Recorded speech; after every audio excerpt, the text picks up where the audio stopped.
The Hardy Boys, The Missing Chums. Written by Franklin W. Dixon. This is book number 4. Oh my, Chet has some close calls coming his way. I still think boys shouldn't be speeding around on boats. Oh, Aunt Gertrude, come on now. Let us have some fun.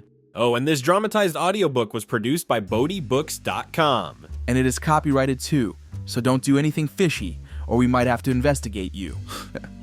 Chapter 1. The Three Strangers. You certainly ought to have a dandy trip. I'll say we will, Frank. We sure wish you could come along. Frank Hardy grinned ruefully and shook his head. I'm afraid we're out of luck. Joe and I may take a little trip later on, but we can't make it this time.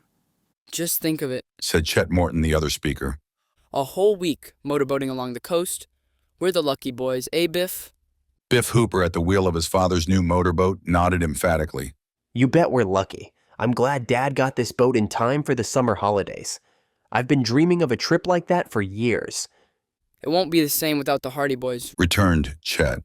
I had it all planned out that Frank and Joe would be coming along with us in their own boat, and we'd make a real party of it. Can't be done, observed Joe Hardy, settling himself more comfortably in the back of the boat. There's nothing Frank and I would like better, but duty calls, he exclaimed dramatically, slapping himself on the chest. Duty my neck, grunted Frank. We just have to stay at home while Dad is in Chicago. That's all. It'll be pretty dull without Chet and Biff around to help us kill time. You can put in the hours thinking of Biff and me, consoled Chet. At night, you can just picture us sitting around our campfire way up the coast, and in the daytime, you can imagine us speeding away out over the bounding main. He postured with one foot on the gunwale. A sailor's life for me, my hearties. Yo-ho, and a bottle of ink? The boat gave a sudden lurch at that moment, for Biff Hooper had not yet mastered the art of navigation, and Chet wavered precariously for a few seconds, finally losing his balance and sitting down heavily in a smear of grease at the bottom of the craft. Yo-ho, and a bottle of ink, and he nearly fell into the drink, chanted Frank Hardy, as the boys roared with laughter at their chum's discomfiture. Poet, sniffed Chet as he got up. Then as he gingerly felt the seat of his trousers, another pair of pants ready for the cleaners. I ought to wear overalls when I go boating. He grinned as he said it, for Chet Morton was the soul of good nature, and it took a great deal more than a smear of grease to erase his ready smile. The four boys, Frank and Joe Hardy, Chet Morton and Biff Hooper, all chums in the same set at the Bayport High School, were out on Barmet Bay in the Envoy, the Hooper motorboat, helping Biff learn to run the craft. Their assistance consisted chiefly of mocking criticisms of the luckless Biff's posture at the helm and sundry false alarms to the effect that the boat was springing a leak or that the engine was about to blow up. Each announcement had the effect of precipitating the steersman into a panic of apprehension and sending his tormentors into convulsions of laughter. Biff had made good progress, however, as he had been with the Hardy Boys on previous occasions in their own motorboat, the Sleuth, and he had picked up the rudiments of handling the craft. He was anxious to be a first-rate pilot before starting up the coast on his projected trip with Chet Morton the following week. He had an aptitude for mechanics, and he was satisfied that he would have a thorough understanding of his boat by the time they were ready to start. If the Coast Guards find 2 little boys like you roaming around in a great big motorboat, they're likely to give you a spanking and send you back home, laughed Frank. I'll bet you'll be back in Bayport inside of 2 days. Rats, replied Chet inelegantly, if forcefully. If our grub holds out, we'll be away more than the week. There's no danger of that, not with you along, Joe remarked, and deftly dodged a wad of waste that Chet flung at him. Chet Morton's enormous appetite was proverbial among the chums. Just sore because you can't come along with us, Chet scoffed. You know mighty well that the 2 of you would give your eye teeth to be on this trip. Oh well, we'll tell you all about it when we get back. A lot of comfort that will be. A leak, roared Chet suddenly, pounding Biff on the back. The boat has sprung a leak. Get a pail. What? Shouted Biff in alarm, starting up from the wheel. Then, for the 5th time that afternoon, he realized that he had been fooled, and he sank back with a look of disgust on his face. Sometime that boat will spring a leak, and I won't believe you, he warned, settling down to his steering again. I'll be good, promised Chet, sitting down and looking out over the bay. Say, there's a big brute of a motorboat coming along behind us, isn't it? I'll say she's big, Frank agreed, looking back. I don't remember ever having seen that boat around here before. Me neither, Declared Joe. I wonder where it came from. The strange craft was painted a dingy gray. It was large and unwieldy and did not ride easily in the water. Although that boat was some distance in the wake of their own craft, the boys could distinguish the figures of 3 men, all seated well up toward the front. Biff glanced back. It's a new one on me, He said. I've never seen it before. Sure, it has lots of power anyway. Chet commented. The roar of the engine could be plainly heard across the water. In spite of its clumsy appearance, the big boat plowed ahead at good speed, and as Bill had the envoy, his craft throttled down, the second boat was slowly overtaking them. Let's wait till they get abreast of us and give them a race. Chet suggested. Not on your life. Objected Biff. I'm only learning to run this tub, and I'm not in the racing class yet. Besides, there are too many other boats out in the bay this afternoon. I'd be sure to run into one of them. The boys watched as the other craft overtook them. The big motorboat plowed noisily ahead, keeping directly in their wake. I wonder if the man at the helm is asleep, Said Frank. He doesn't seem to be making any attempt to pull over. He's awake, all right. Declared Chet. I can see him talking to the man beside him. He won't run us down. Don't worry, not with Captain Hooper at the helm. My hearties. The roaring of the pursuing craft suddenly took on a new note, and the big boat seemed to leap out of the water as it increased its speed and bore rapidly down on the envoy. Spray flew about the heads of the helmsman and his 2 passengers, and a high crest of foam rose from either side of the bow. Biff Hooper shifted the wheel slightly, and the envoy veered in toward the shore. To the surprise of the boys, the other boat also changed its course and continued directly in their wake. The fools! Exclaimed Biff. I don't get the idea of this at all. Muttered Frank Hardy to his brother. What are they following us so closely for? Joe shrugged. Probably just trying to give us a scare. The other boat was now almost upon their craft. It nosed out to the right and drew alongside, coming dangerously close. The boys could see the 3 men clearly, and they noticed that all 3 scrutinized them, seeming to pay particular attention to Chet and Biff. The men were unsavory-looking fellows, unshaven, surly of expression. The man at the helm was sharp-featured and keen-eyed, while the other 2 were of heavier build. One of the pair wore a cap, while the other man was bareheaded, revealing a scant thatch of carroty hair so close-cropped that it seemed to stick out at all angles to his cranium. This man, the boys saw, nudged his companion and pointed to Biff, who was too busy at the helm of his own craft to notice. Not so close. Yelled Chet, seeing that the other boat was running broadside in dangerous proximity to the envoy. In reply, the man at the helm of the other craft merely sneered and brought his boat in until the 2 speeding launches were almost touching sides.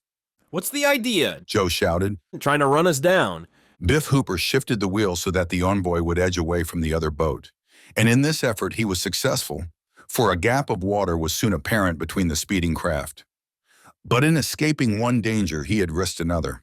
2 sailboats that had been flitting about Barmet Bay that afternoon were racing with the wind, and they now came threshing along with billowing canvas, immediately into the course of the motorboat. Biff had seen the sailboats previously and had judged his own course accordingly. But in his efforts to get away from the mysterious launch, he had unwittingly maneuvered the envoy into such a position that a collision now seemed inevitable. The sailboats seemed to loom right up before him, not more than 100 yards away. They were racing close together, one boat but a nose in the lead. They were scudding along with the wind at high speed, and the motorboat roared down upon them. Biff Hooper bent desperately over the helm. He was so close that no matter which way he turned, it seemed impossible that he could miss one or the other of the sailboats. If he turned to the right, he would crash into them head on. If he turned to the left, he would run before them, and a general smash-up might be the result. The men in the sailboats were also aware of their danger. The boys had a glimpse of one man waving his arms. One of the boats veered out abruptly and the yardarm swung around. The sailboat was lying directly in the path of the envoy.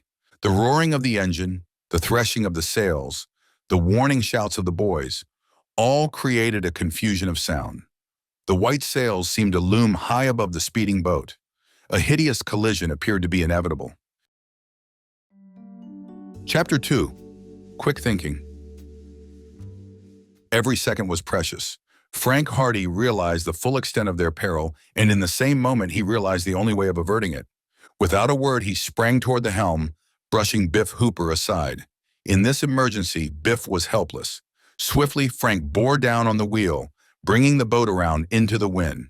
At the same time, he opened up the throttle so that the Envoy leaped forward at her highest speed. The motorboat passed just a few inches in front of the bow of the first sailboat. So close, Chet Morton said afterward, that he Could count every stitch on the patch in the sailcloth. But the danger was not yet over. There was still the other sailboat to be considered. It was pounding along immediately ahead of them. The man at the tiller was making frantic efforts to get out of the way. But the danger lay in the fact that in trying to guess the possible course of the Envoy, he might make a false move that would have him shoot directly across its path. Frank swung the helm around again. Once more, the Envoy veered to the left so sharply that a cloud of spray drenched the boys. Another shift of the wheel, and the motorboat zigzagged safely past the sailboat and on out into open water. Not one of the boys had uttered a word during this. They had been tense and anxious. But now that the peril of a smash-up had been averted, they sank back with sighs of relief. I sure thought we were headed for Davy Jones's locker that time. Breathed Chet. Biff Hooper looked up at Frank. Thanks. He said. I'd have never got out of that mess if you hadn't taken the wheel. I was so rattled that I didn't know what to do. After you've run the boat a few more weeks, you'll get so used to it that it'll be second nature to you. But that sure was a tight squeeze, Frank admitted. It mighty near meant that you wouldn't have had any motorboat left to go on that trip with. It mighty near meant that we wouldn't have been left to make the trip at all. Chet declared solemnly. Let's say we go home. I've had enough excitement for one day. It's beginning to rain anyway. Biff remarked, glancing up at the sky. I guess we may as well go back. The sky had clouded over in the past hour, and the eastern sky was black, while scurrying masses of ragged clouds flew overhead before the stiffening wind. A few drops of water splashed into the boat, then came a gust of rain, followed by a light shower that passed over in a few minutes. The big motorboat that had crowded them had disappeared. A real storm coming up, Frank said. Let's make for the boathouse. The Envoy headed for Bayport, I'd like to tell those three fellows in that other boat what I think of them. declared Biff. They got us into that jam. They were crowding me so close that I didn't have a chance to keep an eye on the sailboats. I still can't see why they drew up alongside, Joe observed. They seem mighty inquisitive, gave us all the once-over. Chet offered a solution. Perhaps they thought we were someone else, and when they found out their mistake, they went away. But they didn't go away. Frank pointed out. They kept crowding us over, and one of them pointed at Biff. At me? Yes, I didn't notice that. he seemed to recognize you and was pointing you out to the other men. Well, if he recognized me, I can't return the compliment. I never saw any of them before in my life. He was probably pointing you out as a unique specimen. Ventured Joe with a grin. Probably those fellows are from a museum, Biff. They'll likely make an offer for your carcass after you're dead, and they'll have it stuffed and put it on display in a glass case. That's why they were so interested. Joe's suggestion elicited warm words from Biff, and a friendly struggle ensued. Inasmuch as Biff Hooper was the champion boxer and wrestler of Bayport High, Joe was at a disadvantage and paid for his derogatory remarks by being held over the side by the scruff of the neck and given a ducking until he pleaded for mercy. By the time the boys reached Bayport, it was raining heavily, and after leaving the Envoy in the boathouse, they raced up the street to the Hardy boys' home. The barn in the backyard was a favorite retreat of the Chums, and there they spent many of their Saturday afternoons. The barn was fitted up as a gymnasium, with parallel bars, a trapeze, boxing gloves, and a punching bag, and was an ideal refuge on a rainy day. The thrilling experience with the sailboats and the mystery of the strange motorboat were soon forgotten. Phil Cohen and Tony Prito, school chums of the Hardy boys, drifted in during the afternoon, as well as Jerry Gilroy and Slim Robinson. This comprised the gang, of which the two Hardy boys were the leading spirits. Frank and Joe Hardy were the sons of Fenton Hardy, an internationally famous detective. Mr. Hardy had been for many years a detective on the New York police force, where he was so successful that he went into practice for himself. His two sons already showed signs of inheriting his ability, and in a number of instances had solved difficult criminal cases. The first of these was the mystery of the theft of valuable jewels and bonds from Tower Mansion, an old-fashioned building on the outskirts of Bayport. How the Hardy Boys solved the mystery has already been related in the first volume of this series, entitled The Tower Treasure. In the second volume, The House on the Cliff, the Hardy Boys and their chums had a thrilling experience in a reputedly haunted house on the cliffs overlooking Barmet Bay. This was the starting point of an exciting chase for smugglers, in which the Hardy Boys came to the rescue of their father after undergoing many dangers in the cliff caves. The third volume of the series, The Mystery of the Old Mill, which precedes the present book, relates the efforts of the Hardy Boys to run to earth a gang of counterfeiters operating in and about Bayport and their efforts to solve the mystery surrounding an abandoned mill in the farming country back of Barmet Bay. Frank Hardy, a tall, dark-haired boy of 16, was a year older than his brother Joe, and usually took the lead in their exploits, although Joe was not a whit behind his brother in shrewdness and in deductive ability. Mrs. Hardy viewed their passion for detective work with considerable apprehension, preferring that they plan to go to a university and direct their energies toward entering one of the professions. But the success of the lads had been so marked in the cases on which they had been engaged that she had by now almost resigned herself to seeing them destined for careers as private detectives when they should grow older. Just now, however, detective work was farthest from their thoughts. Frank and Tony Prideaux were engaged in some complicated maneuvers on the parallel bars. Joe was taking a boxing lesson from Biff Hooper, and Phil Cohen was trying to learn how to walk on his hands, under the guidance of Jerry Gilroy and Slim Robinson. As for Chet Morton, the mischief maker, he was sitting on the windowsill, meditating. And when Chet Morton meditated, it usually meant that a practical joke was in the offing. I'll bet you can't skin the cat on that trapeze, Jerry. He called out suddenly. Jerry Gilroy looked up.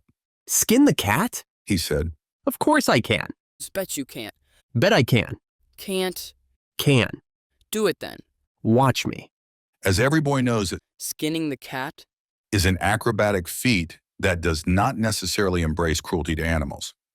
Jerry Gilroy was not unjustly proud of his prowess on the trapeze, and Chet Morton's doubt of his ability to perform one of the simplest stunts in his repertoire made him resolve to Skin the cat. as slowly and elaborately as lay within his power. He grasped the trapeze bar with both hands, then swung forward, raising his feet from the floor, bending his knees. Chet edged forward, presumably to get a better view of proceedings, but at the same time he tightened his grip on a long, flat stick that he had found by the window ledge. Jerry slowly doubled up until his feet were above his head, immediately below the bar, and then commenced the second stage of the elaborate back somersault, coming down slowly toward the floor. At this juncture, the rear of his trousers was presented as a tempting mark to the waiting Chet. This was the stage of the feat for which the Joker had been waiting, and he raised the flat stick, bringing it down with a resounding smack on his human target. There was a yelp of pain from Jerry and a roar of laughter from Chet. Doubled up on the bar as he was, Jerry could not immediately regain the floor, and Chet managed to belabor him twice more before the unfortunate acrobat finally found his footing. There he stood, bewildered, rubbing the seat of his trousers with a rueful expression on his face, while Chet leaned against the wall, helpless with laughter. The other boys joined in the merriment, for they had stopped to witness the incident, and after a while Jerry achieved a wry smile, although he looked reflectively at his tormentor, as though wondering just what form his revenge should take. No one enjoyed Chet Morton's practical jokes more than he did himself. He whooped with laughter, wiped the tears from his eyes, and leaned out of the window, spluttering with mirth. Oh boy, He giggled. the expression on your face. Then he was away again, leaning across the windowsill weakly, shaking with laughter. Jerry Gilroy tiptoed quietly up behind him. A quick movement, and he lowered the window until it was against Chet's back. The practical Joker suddenly stopped laughing and turned his head. Hey, what's the matter? He inquired. He was pinned down by the window, and he could not see Jerry picking up the flat piece of board that had been the instrument of torture a few minutes previously. But a suspicion of the truth came to him, and a roar of laughter from the other boys warned him that vengeance was due. It came. Smack. Chet Morton wriggled and squirmed, but he was pinned helplessly by the weight of the window against his shoulders, and he presented a more tempting target for Jerry's ministrations with the flat stick, and a more stationary target as well, than Jerry had presented for him. Smack, smack, smack. He roared with pain and, helpless as he was, danced vainly on the floor in his efforts to escape. Jerry Gilroy belabored him across the rear with that stinging stick until his desire for revenge had been fully satisfied, while the other boys howled with glee at the manner in which the tables had been turned. Finally, when Jerry tossed the flat stick away and joined the others in their laughter, Chet managed to raise the window and escape. Can't see what you're all laughing at. He grumbled as he sat down carefully on a nearby box. Then he rose hurriedly and rubbed the tender spot. He laughs best who laughs last, Quoted Jerry Gilroy. Guess I've got to get home. Announced Biff a moment later, and soon he and the others were on their way, dodging through the rain. Then Frank and Joe put the barn in order and went into the house. They felt particularly carefree and never dreamed of the news they were to hear or of how it was to affect them and their chums. Chapter 3, A Shady Trio. I am sure my man is in Chicago. I know for a fact that he went west, and the Windy City would naturally be his hiding place. Fenton Hardy tapped the library table reflectively with a pencil. Mrs. Hardy put aside the magazine she had been reading. Are you going to follow him? I'll trail him right to the Pacific coast if necessary. Frank and Joe Hardy, who had been standing by the window, disconsolately watching the rain streaking down the pane, looked around. Who is he, Dad? Asked Frank. One of the cleverest and most daring bank robbers in the country. I've been after him for almost a year now, and it's only been within the last few weeks that I've ever come anywhere near catching him. What's his name? Fenton Hardy laughed. I've made you curious, eh? Well, this chap has about a dozen names. He has a new alias every week, but so far as the police are concerned, he's known as Baldy Turk, because he's as bald as an egg. He and his gang held up a bank in a small New Jersey town about a month ago and got away with over $10,000 in broad daylight. That's how I managed to get trace of him again.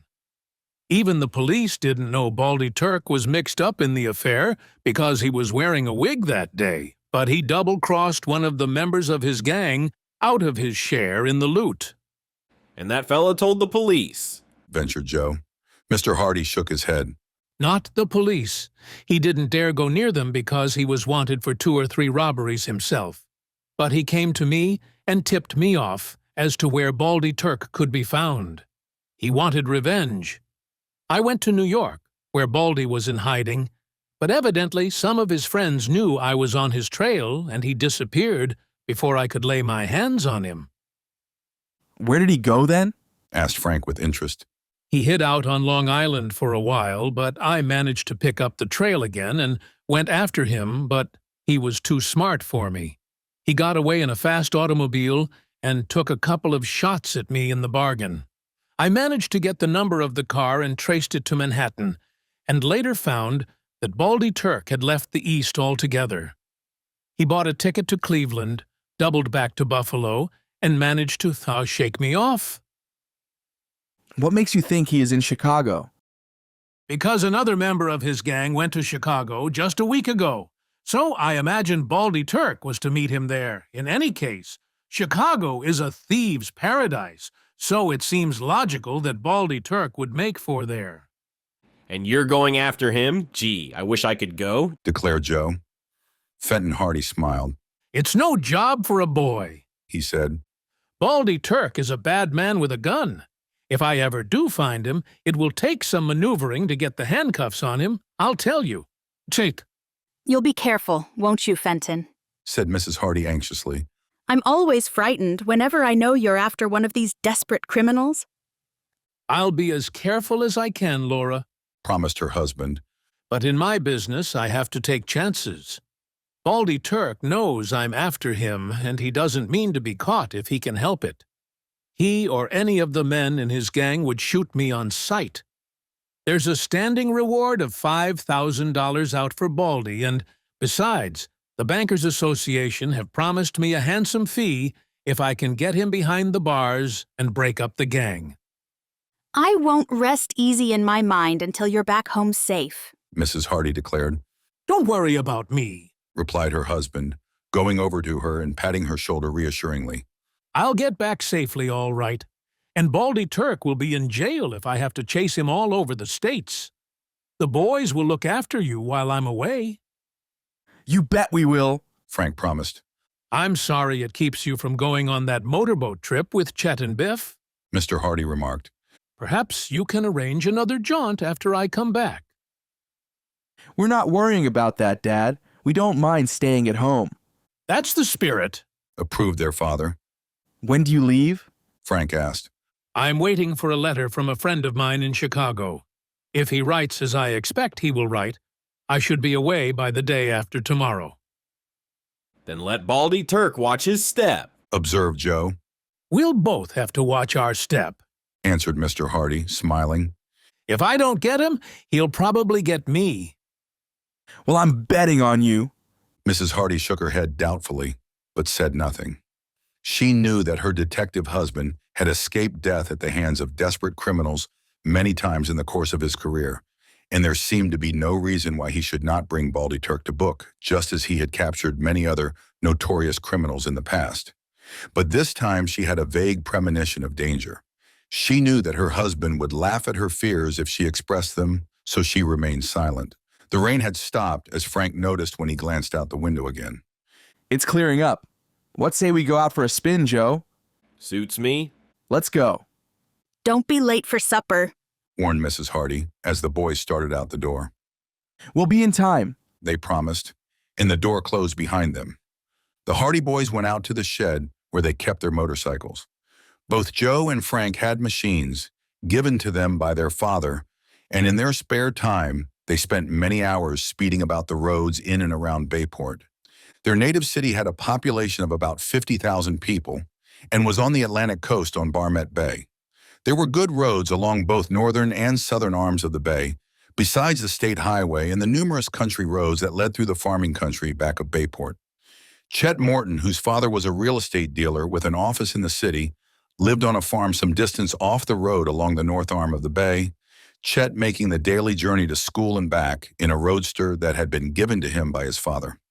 Chet was as proud of his roadster as the Hardy boys were proud of the motorboat that they had bought from the money they had received as reward for solving the tower mystery. Where shall we go? Asked Joe, as the Hardy boys rode out of the lane. Let's go to the Morton farm and see Chet. Good idea. I wonder if he's able to sit down yet. Replied Joe, alluding to Chet's practical joke earlier in the day. The motorcycles roared and spluttered as the boys sped along the gleaming pavements of the city. They rode through the main streets, threading their way easily through the traffic until at last they were at the outskirts of Bayport. Finally, they left the city behind and reached the road leading toward the Morton farm. The leaves of the trees were still wet with rain, and the luxuriant grass by the roadside glistened with the heavy drops. The air was cool and sweet after the storm. The roads had dried quickly, however, and the boys experienced no inconvenience. They reached the Morton farmhouse in good time, and Chet's sister, Iola, answered their knock. Iola was a pretty girl of about 15, one of the few girls at whom Joe Hardy had ever cast more than a passing glance. He lowered his eyes bashfully when she appeared in the doorway. Chet just left in the car about 10 minutes ago. She said smilingly, in answer to their inquiry. It's strange you didn't meet him. He probably went by the other road. We'll catch up to him. Won't you come in? No, thanks. Stammered Joe, blushing. Guess we'll be going. Oh, do come in. Said Iola coaxingly. Callie Shaw is here. Is she? Frank brightened up at this intelligence, and at that moment a brown-eyed, dark-haired girl about his own age appeared in the hall. Hello? She called, smiling pleasantly and displaying small, even teeth of a dazzling whiteness. Let's go. Muttered Joe, tugging at Frank's sleeve. He was incurably shy in the presence of girls, especially Iola. But Frank did not go just then. He chatted with Callie Shaw for a while, and Iola tried to make conversation with Joe, whose answers were mumbled and muttered, while he inwardly wished he could talk as freely and without embarrassment as his brother. At length, Frank decided to go, and Joe sighed with relief. The girls said goodbye after again urging them to come inside the house, and the boys departed. Whew, Breathed Joe, mopping his brow. I'm glad that's over. Frank looked at him in surprise. Why? What's the matter? I thought you liked Iola Morton. That's just the trouble, I do. Answered Joe mysteriously, and Frank wisely forbore further inquiry. They mounted their motorcycles again and rode down the lane out to the road. Hardly had they gone more than a few hundred yards, however, then Frank suddenly gestured to his brother, and they slowed down. Pulled up beside the road was an automobile, and as the boys drew near, they saw that 3 men were in the car. The men were talking together, and they looked up as the boys approached. Something in the attitude of the trio aroused Frank's suspicions, and this prompted him to ride slower. There seemed no apparent reason why the men should have pulled their car up beside the road, for they were not repairing a breakdown, and they were still a little distance from the lane leading to the Morton farmhouse. Then, as the motorcycle slowly passed the car, and the 3 men sullenly regarded the 2 boys, Frank suppressed an exclamation of surprise. The 3 men in the car were the 3 men who had pursued the boys in the motorboat earlier in the day. Frank and Joe drove past, conscious of the scrutiny of the unsavory trio in the automobile.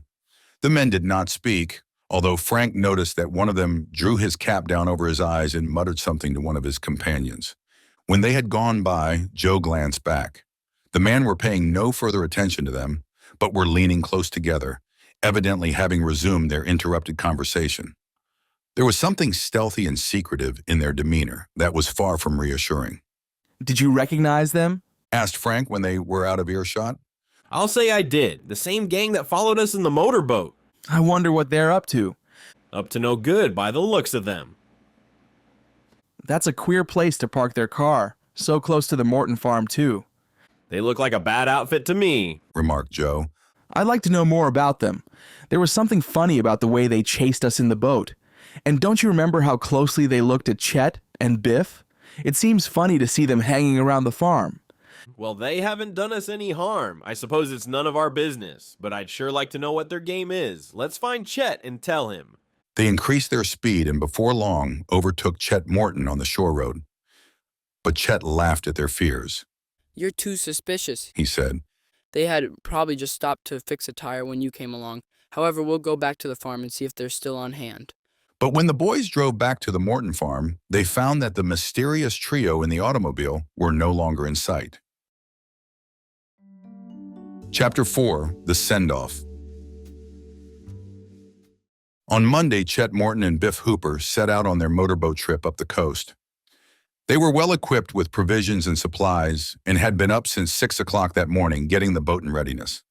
The Hardy boys went down to the dock to bid them goodbye, and although they chaffed the adventurers and laughed with them, neither Frank nor Joe could repress the disappointment they naturally felt at being unable to go with their chums.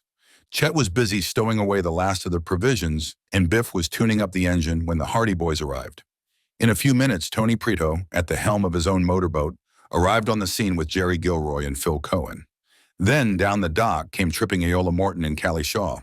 Hail, hail, the gang's all here, Roared Chet when he saw them. Oi, what a fine day you picked for your trip, Exclaimed Phil Cohen, looking up at the clouds. For the sky was overcast and there was no sun, That's all right. answered Chet.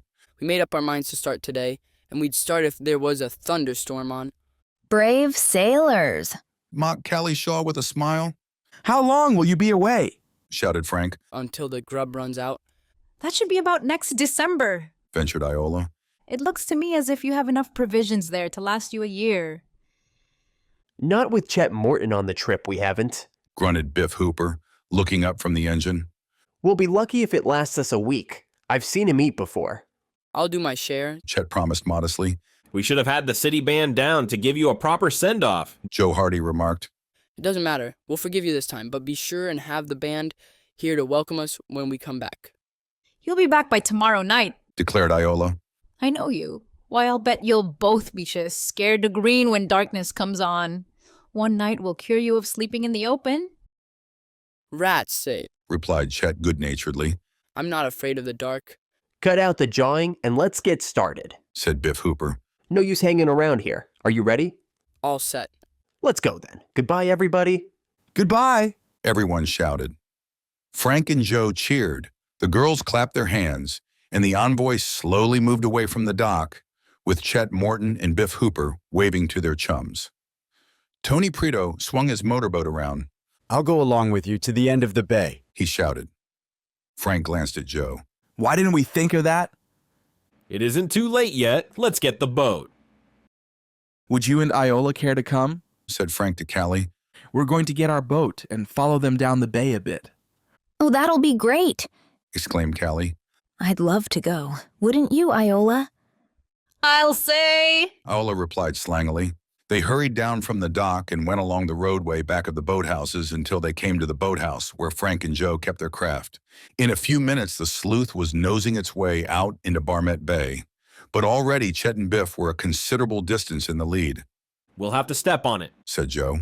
We'll catch them all right. There isn't a boat on the bay can beat the sleuth. The engine roared and the boat seemed fairly to leap out of the water as it plunged forward.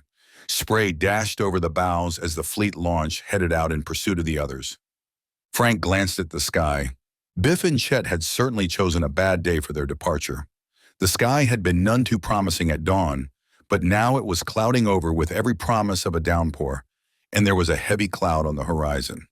Then, too, there was a suspicious absence of wind, and the bay was in a flat calm. I wish they'd picked some other day, he remarked quietly to Joe. It looks like squally weather out at sea. I don't like the looks of the sky myself. However, they're away, so there's no use saying anything. It might alarm Iola. The sleuth was rapidly overhauling the other boats. Although Tony and Biff were engaging in a spirited race down the bay, the girls enjoyed the swift progress and were laughing with excitement as they saw the distance narrowing between Frank and the others. Suddenly, a low rumble of thunder caused Frank to glance up at the sky again. With remarkable rapidity, the huge cloud he had previously noticed had spread over the entire sky, causing gloom to spread over the bay. A few white caps were apparent on the surface of the water, and there was a splatter of rain. Guess we'd better turn back, he said, turning to the others. Why? What's the matter? Asked Callie. Storm coming up. The girls had been so intent on the chase that they had not noticed the lowering clouds. But now Callie gave a murmur of astonishment. Why, it's going to pour. And I haven't brought my slicker with me. We'll be drenched. But what about Biff and Chet? Exclaimed Iola. I think they'll turn back too when they see what they're heading into, replied Frank. It looks like a bad storm. As though in corroboration of his words, a sheet of lightning and a violent clap of thunder heralded the beginning of the downpour. The wind came in from the sea with a violence that surprised them, came whistling down across the bay over a wide line of tossing whitecaps, driving before it a leaden wall of rain. The two motorboats in the lead were blotted from view, although Frank had seen that Tony Prito was already turning back before the gloomy wall of rain hid him from sight. Slowly, he brought the motorboat around. The moaning of the wind rose in volume. Waves slapped at the sides of the boat. White spray rose above the bows. The sky was black. The speeding craft fled before the oncoming storm, but the wall of rain swept down upon them with a whistle and a howl. The streaming sheets of water poured from the dark sky, whirled onward by the raging wind. The boat rocked in the tossing waves. Frank crouched at the helm, his jaw set, his face stern. The girls huddled in the stern, seeking protection from the sudden downpour. Joe found a sheet of tarpaulin in a locker and gave it to the two girls, who draped it over their heads, and it afforded them some shelter. The boat was swaying madly as it ran on through the huge waves that surged on every side. Frank could scarcely see Bayport ahead through the blinding rain and gloom. Where is the other boat? Shouted Joe above the clamor of the storm. Frank looked back. Tony Prito's boat had disappeared. Frank wondered how the other boys were faring. He had every confidence that Tony would make land in safety, for the Italian lad was skillful at the helm, and he had iron nerves. But he was not so sure that Biff Hooper and Chet Morton would weather the gale so easily. Biff had only mastered the rudiments of motorboating, and a storm such as this was enough to test the mettle of the most skillful sailors. He wondered if he should not turn back and go in search of Biff and Chet. When he had last seen them, they had been heading directly into the teeth of the gale, out to the open sea. Surely they would not be foolhardy enough to go on. He glanced back, and when he saw Iola's frightened face, he knew that it was impossible to turn back now, for he was responsible for the safety of the girls, and there was grave peril in braving the storm just then. He opened the throttle further and felt the sleuth respond as it leaped ahead into the tossing whitecaps through the shifting screen of rain. Thunder rolled and crashed. Lightning flickered across the gray void and rent the dark sky in livid streaks. The waves were tossing like white-crested monsters, seeking to devour them. Frank peered through the raging gale, and he could vaguely discern the city lying ahead. A few lights were twinkling feebly, for the storm brought the darkness of twilight with it. The gale had sprung up so suddenly that they had been entirely unprepared. Frank devoutly wished that he had taken heed of the warning given by that ominous sky before he started out in the motorboat. He was greatly alarmed for the safety of the girls, because he knew that the storm was one of the worst that had ever swept over Barmet Bay. We'll be lucky if we make it, he muttered to himself. Then to reassure the others, he turned and grinned. We'll make it all right, he shouted, the wind whisking the words away so that the others scarcely heard him. A great wave broke over the side. The boat reeled as though it had been struck by a giant hand. Chapter 5. No word from the chums. Frank Hardy bore down on the helm as the boat heeled over. For a breathless second, he thought the craft would be swamped. Water poured over the gunwales. The girls screamed. Joe was thrown off his balance and went sprawling into the stern. But the sleuth was staunch. In a moment it recovered, righted itself, and surged on through the storm. Frank breathed a sigh of relief. The engine throbbed steadily, and, although the boat was rocking and swaying in the turbulent sea, it was drawing nearer shore, and already he could distinguish the line of boathouses through the downpour. For all its violence, the storm was brief. The wind began to die down, although the rain continued as though the heavens had been opened up. In a few minutes, Frank was able to pick out his own boathouse, and he headed the sleuth directly for it. The sturdy craft sped swiftly toward the open doorway. Then Frank shut off the engine, and the boat came to rest. Some trip, remarked Joe, shaking himself like a dog emerging from the water, so that spray flew from his clothing in every direction. My hair is all wet, and I won't be able to do a thing with it, mourned Callie Shaw, with feminine concern for her appearance first of all.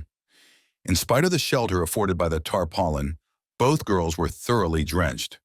As for the boys, their clothing clung limply to their bodies. Frank clambered out of the boat and moored it fast, while Joe helped the girls up into the landing. We're mighty lucky to be back at all. Iola Morton said. I was sure the boat would be swamped. It takes a pretty big storm to swamp our boat, boasted Joe. Although, to tell the truth, I was pretty nervous for a while. I was so frightened I couldn't speak, confessed the girl. I do hope Chet and Biff turned back. They would never get through that storm alive. Frank went to the door. No sight of them yet, he reported. Then he peered through the driving screen of rain again. Just a minute. I hear a boat coming this way. Perhaps it's Tony. I hope it's one or the other. I couldn't see the Napoli at all after the rain started. In a few minutes, they discerned a motorboat heading inshore. It was Tony Pritto's craft, the Napoli. Good, exclaimed Joe. Chet and Biff should be along too. They won't start on that trip today. I should hope not, exclaimed Iola. But when Tony's boat drew near the entrance of the boathouse on the way to its own shelter, a short distance away, Tony shouted to Frank, All safe? Everybody okay? How about you? We're all right. Had a tough time getting back, though. So did we, Frank shouted. Did Biff turn back? Tony shook his head. Not a chance. We signaled to him that he'd better come back, but he just shook his head, and Chet pointed to the end of the bay. They kept right on going. The last we saw of them, they were heading right into the storm. Good night, Frank exclaimed. They'll be swamped.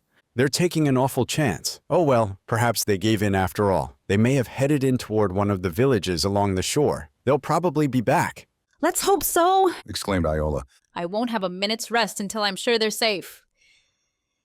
Tony went on toward his own boathouse with Jerry Gilroy and Phil Cohen, drenched to the skin, sitting ruefully in the stern.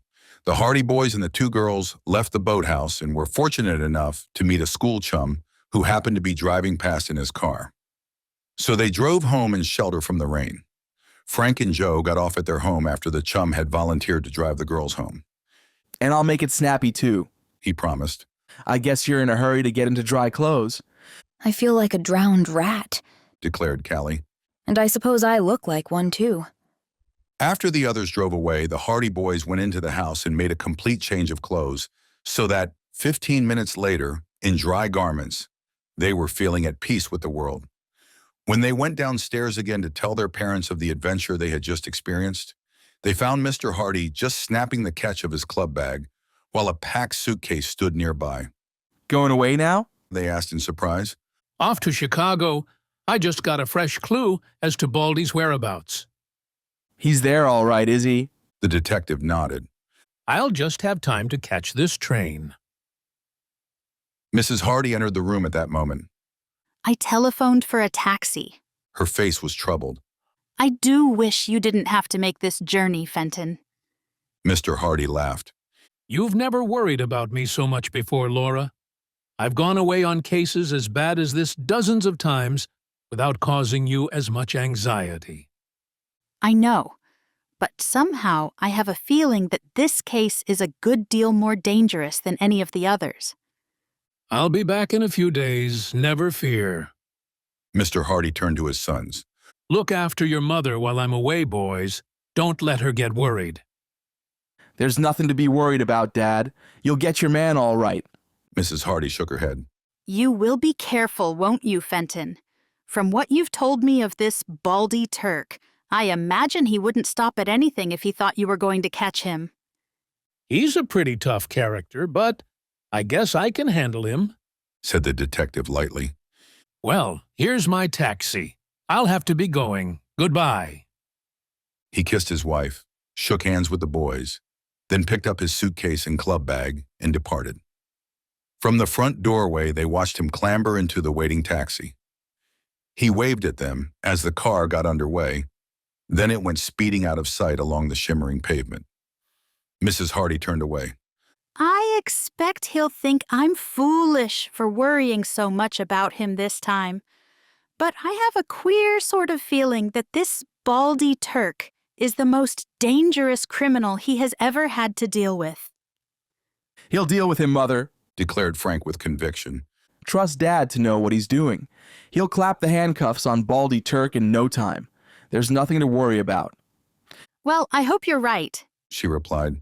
Still, I can't help but be anxious. With that, she let the matter drop, and her fears for Fenton Hardy's safety were not expressed again, although the boys knew that anxiety still weighed heavily upon her mind.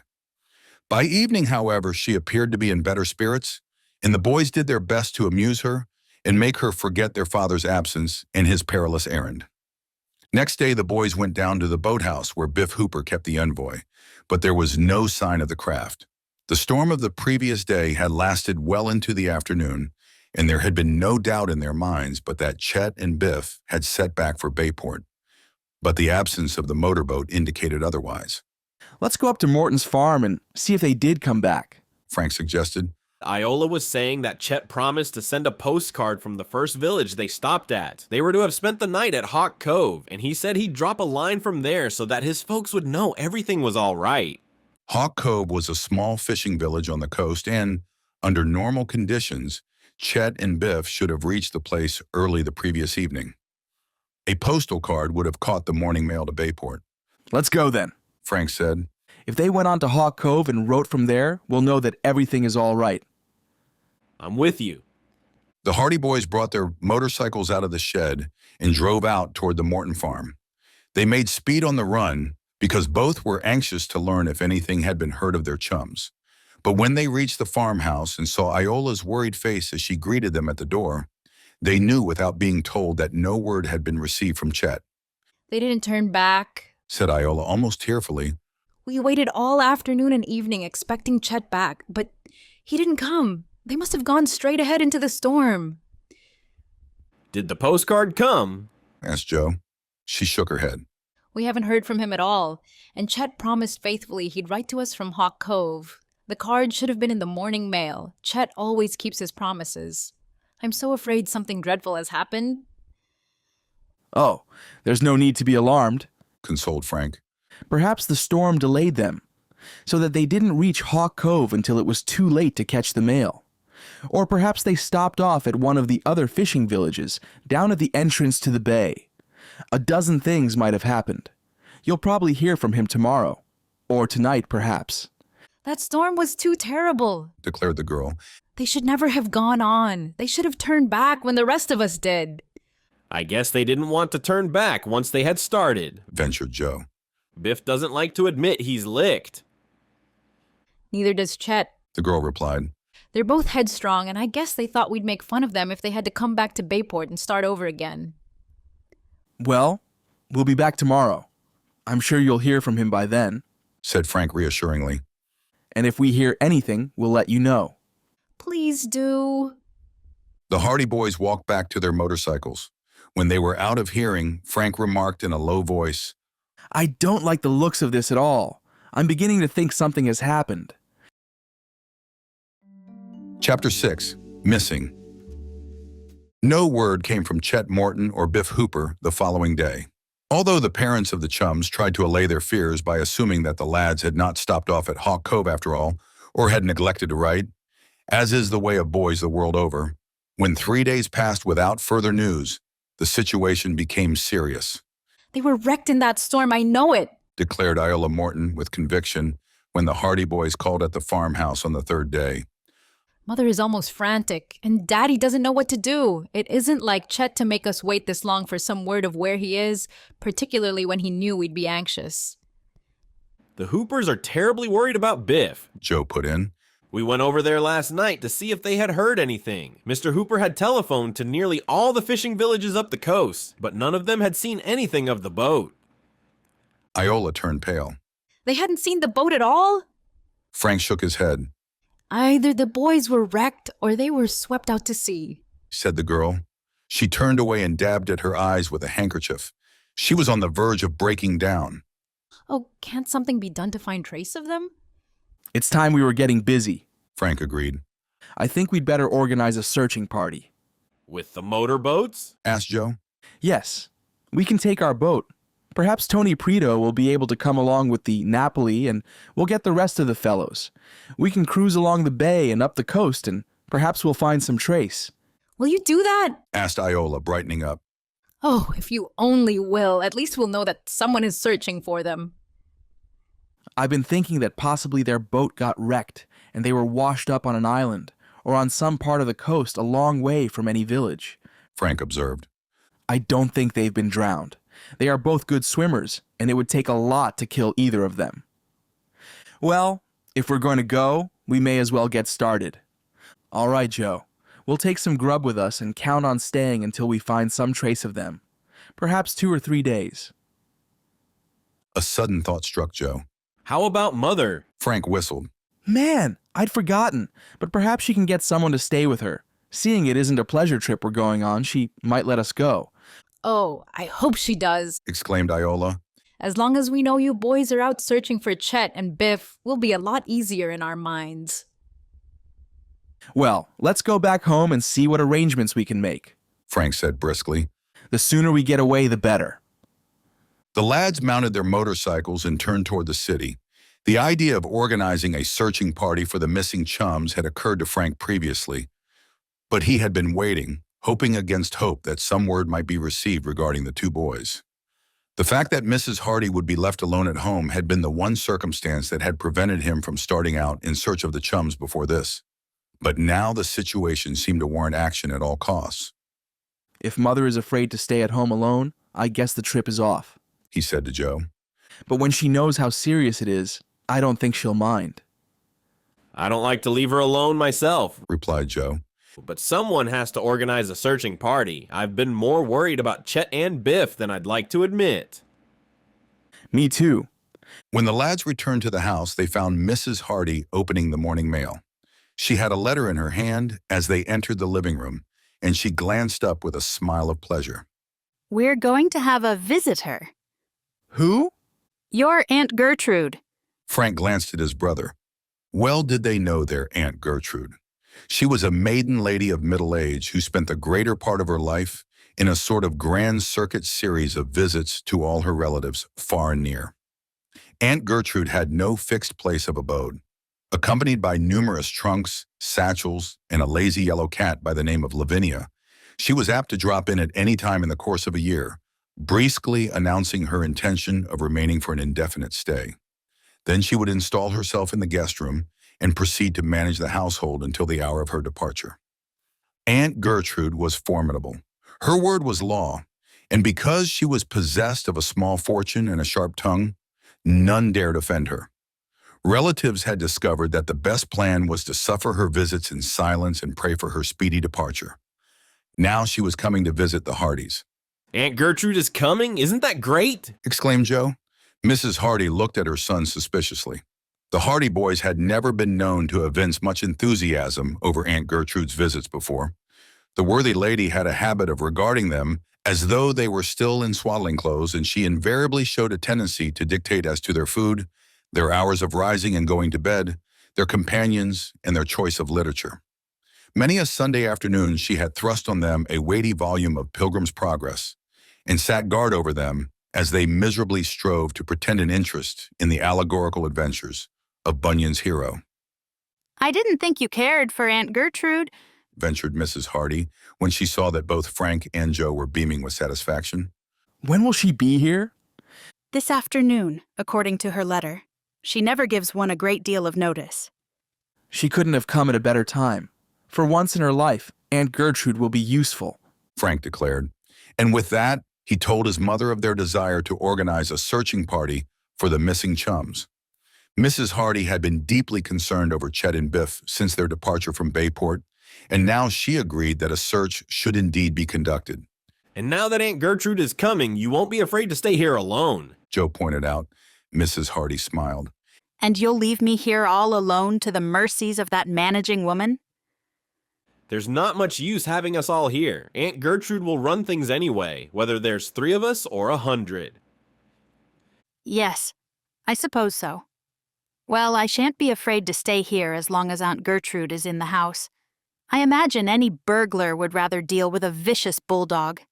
Go ahead on your trip. When do you intend to start? As soon as we can see Tony Preto and the rest of the boys. We want to make a real searching party of it. By the way, when will Aunt Gertrude arrive? On the 4 o'clock train, I expect. Then we'll leave at about 3 o'clock, declared Frank with a grin, for the boys' dislike of their tyrannical aunt was no secret in the Hardy household. Mrs. Hardy smiled reprovingly, and the lads hustled away in search of Tony and the other boys. Tony Preto was afire with enthusiasm when they broached the subject to him. A few words with Mr. Preto, and he obtained permission to have the use of the Napoli for as long as would be necessary. We'll start out as soon as we can get ready, Frank told him. See if you can get Jerry and Phil to go with you, and we'll go and look up Perry Robinson. Perhaps he'll come along with us. We don't want to lose any time. Perry Robinson, more familiarly known as Slim, readily agreed to accompany the boys on the search.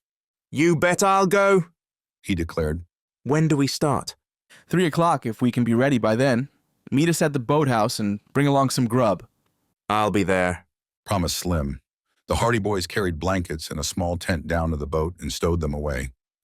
Then came cooking utensils and a supply of food sufficient to last them for several days. They would, of course, be able to get supplies at the fishing villages along the coast. But as they had no idea where their search would lead them, they were determined to take no chances. Thank goodness we'll be away from here before Aunt Gertrude arrives, chuckled Frank, as the boys were putting on their outing clothes at 2 o'clock that afternoon. She'll be madder than a wet hen when she finds we've escaped her. If there's anything she likes better than bossing us around and showing us our faults, I don't know what it is. Alas for the best laid plans. Aunt Gertrude must have had some premonition of the truth. She advanced the time of her arrival by a good 2 hours. The 2 o'clock train brought her to Bayport, bags, baggage, and Lavinia the cat. The boys were first apprised of her advent when they heard a taxicab pull up in front of the house. Joe peeped out the window of their room. What? Aunt Gertrude herself? No. Yes. Let me see. Frank rushed to the window in time to see Aunt Gertrude, attired in voluminous garments of a fashion dating back at least a decade, laboriously emerging from the taxicab. She was a large woman with a strident voice, and the Hardy boys could hear her vigorously disputing the amount of the fare. This was a matter of principle with Aunt Gertrude, who always argued with taxi drivers as a matter of course, it being her firm conviction that they were unanimously in a conspiracy to overcharge her and defraud her at all times. With Lavinia under one arm and a huge umbrella under the other, Aunt Gertrude withered the taxicab driver with a fiery denunciation, and when he helplessly pointed to the meter and declared that figures did not lie, she dropped both cat and umbrella, rummaged about in the manifold recesses of her clothing for a very small purse, produced the exact amount of the fare in silver, counted it out, and handed it to the man with the air of one giving alms. "And just for your impudence, you shan't have a tip," she announced. "Carry my bags up to the house." The driver gazed sadly at the silver in his hand, pocketed it, and clambered back into the car. "Carry 'em up yourself," he advised, slamming the door. The taxi roared away down the street. Frank chuckled. That's one on Aunt Gertrude. But Aunt Gertrude had no intention of carrying the bags up to the house. Suddenly, she glared up at the window from which the two boys had been watching the scene. "You two boys up there!" she shouted. "I see you! Don't think I can't see you! Come down here and carry up my bags! Hustle now!" They hustled. Chapter 7. Wreckage. Good night. We'll be lucky if we get away on the trip at all, exclaimed Frank as he and Joe hastened down the stairs. Mrs. Hardy was already at the front door welcoming Aunt Gertrude, who was expatiating on the wickedness of taxi drivers in general. "So," she ejaculated as the boys appeared, "standing up at a front window laughing at your great-aunt instead of coming down and helping carry up her bags like little gentlemen. I'm surprised at you." We were just getting dressed, Aunt Gertrude, explained Frank meekly. "Getting dressed, eh?" snorted Aunt Gertrude, taking in their attire. "Getting dressed? What kind of an outfit do you call that?" She poked Joe in the ribs with her umbrella, indicating the faded khaki shirt he was wearing.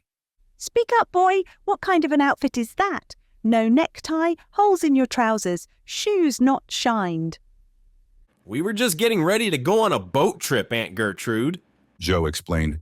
Boat trip, boat trip. No, that settles it," declared Aunt Gertrude, coming into the house and banging the umbrella decisively on the floor by way of emphasis. "I shan't allow it. The very idea, Laura," she said, turning to Mrs. Hardy. "I'm surprised at you. Absolutely astonished. The very idea of letting these children go out in a boat. Don't you remember what happened to my cousin Peter? He went out in a boat, didn't he? And what happened? The boat upset. He might have been drowned if the water had been deep enough. Thank goodness he was only a few feet from shore. But it only goes to show what can happen. If these boys go out in a boat, they'll be drowned. I can't permit them to be drowned. They shan't go on any boat trip. That settles it." She strode into the living room. "Boys, bring in my bags," she commanded. Mrs. Hardy smiled, for she was quite accustomed to the eccentricities of Aunt Gertrude, and the Hardy boys scuttled down the front steps for the baggage. Do you think she means it? Whispered Joe. Sure, she means it. But we'll get out somehow. She'll rave for a while, but she'll forget all about it when she starts to show Mother how to run the house. The boys deposited Aunt Gertrude's luggage in the guest room, then went downstairs for inspection. By this time, the old lady had taken off her coat and hat and was seated in the most comfortable chair, fanning herself with a newspaper. "Boat trip," she was snorting as they entered the room. "Never heard of such a thing. Letting little boys like that go out in a boat alone. If they were my boys, I wouldn't let them out of my sight. Up to some mischief, I'll be bound." They are going out to look for 2 chums of theirs who have been lost for 3 days. Mrs. Hardy explained. "And serve them right. I suppose they were out on a boat trip too. I knew it. And now they're lost. That's what happens when you let children go out in boats. They get lost or drowned. And now you would let these 2 youngsters go out in a boat too. And I suppose in a few days, some of their chums would have to go out in a boat to look for them. They'd get lost too. And then some more little boys would go out to look for them. And they'd get lost. By the end of the summer, there wouldn't be a boy left in Bayport. Not that it would be much of a loss," sniffed Aunt Gertrude. "but I hate to see people making fools of themselves." Did you have a pleasant journey? Asked Mrs. Hardy, anxious to change the subject. "Did I ever have a pleasant journey?" Countered Aunt Gertrude. What with the rudeness of conductors and ticket sellers and baggage men and taxi drivers, there's no enjoyment in travelling nowadays. But I put 'em in their place. I know my rights and I insist on them. She glared ferociously about the room as though confronting a multitude of conductors, baggage men, and taxi drivers awaiting judgment. Now, boys, what are you staring at? Don't you know it's rude to be staring at people? Run away and play. I want to talk to your mother. Run away and play. Shoo! She brandished the umbrella at them, and the Hardy Boys left the room precipitately. Their mother excused herself for a moment and followed them into the hall. Run! She said, smiling. I'll take care of Aunt Gertrude. Run along while you have the chance. They kissed their mother goodbye and hastily departed, wondering how she was to explain their flight to the terrible Aunt Gertrude in view of that lady's melancholy predictions concerning their fate should they venture out in the boat. They found Slim Robinson waiting for them at the boathouse, and with many chuckles, the boys told him of their escape from the tyrant who would have prevented their departure. We'd better hurry, or she'll be down here after us if she finds we've got away from her, declared Joe. Tony and the other fellows are over in the other boathouse, Slim told them. I think they're ready now. All right, let's be going. Frank started the engine of the Sleuth and the motorboat moved slowly out into the open bay. He steered a course for the entrance to Pritto's boathouse, where Tony and the others were waiting. As soon as Tony saw him, he started his own craft, and the Napoli nosed its way out abreast of them. All set? Shouted Frank. All set. Away we go. The two boats drummed their way out into Barmet Bay and headed out toward the sea, side by side, picking up speed when they had threaded their way through the shipping near the docks. It was evening before they reached the first village on the coast after leaving the bay, and although they made numerous inquiries, they failed to find any trace of their chums. No one in the village had seen or heard a motorboat during the storm, although they readily admitted that the craft might have passed without being noticed, owing to the gloom and the violence of the gale. The chums spent the night at this village and resumed their journey the next morning, going farther up the coast. Their progress was necessarily slow because there were numerous small villages, and they stopped at them all to make inquiries. But in every case, the answer was the same. No motorboat answering to the description of the envoy had been seen. None of the fishermen had heard of the craft. It's 10 chances to 1 that they was wrecked in that storm, an old fisherman at one of the villages declared when they told him their story. Unless they were mighty lucky, they wouldn't get past Ragged Reef. They might get this far up the coast, but they'd never get past the reef. Where is that?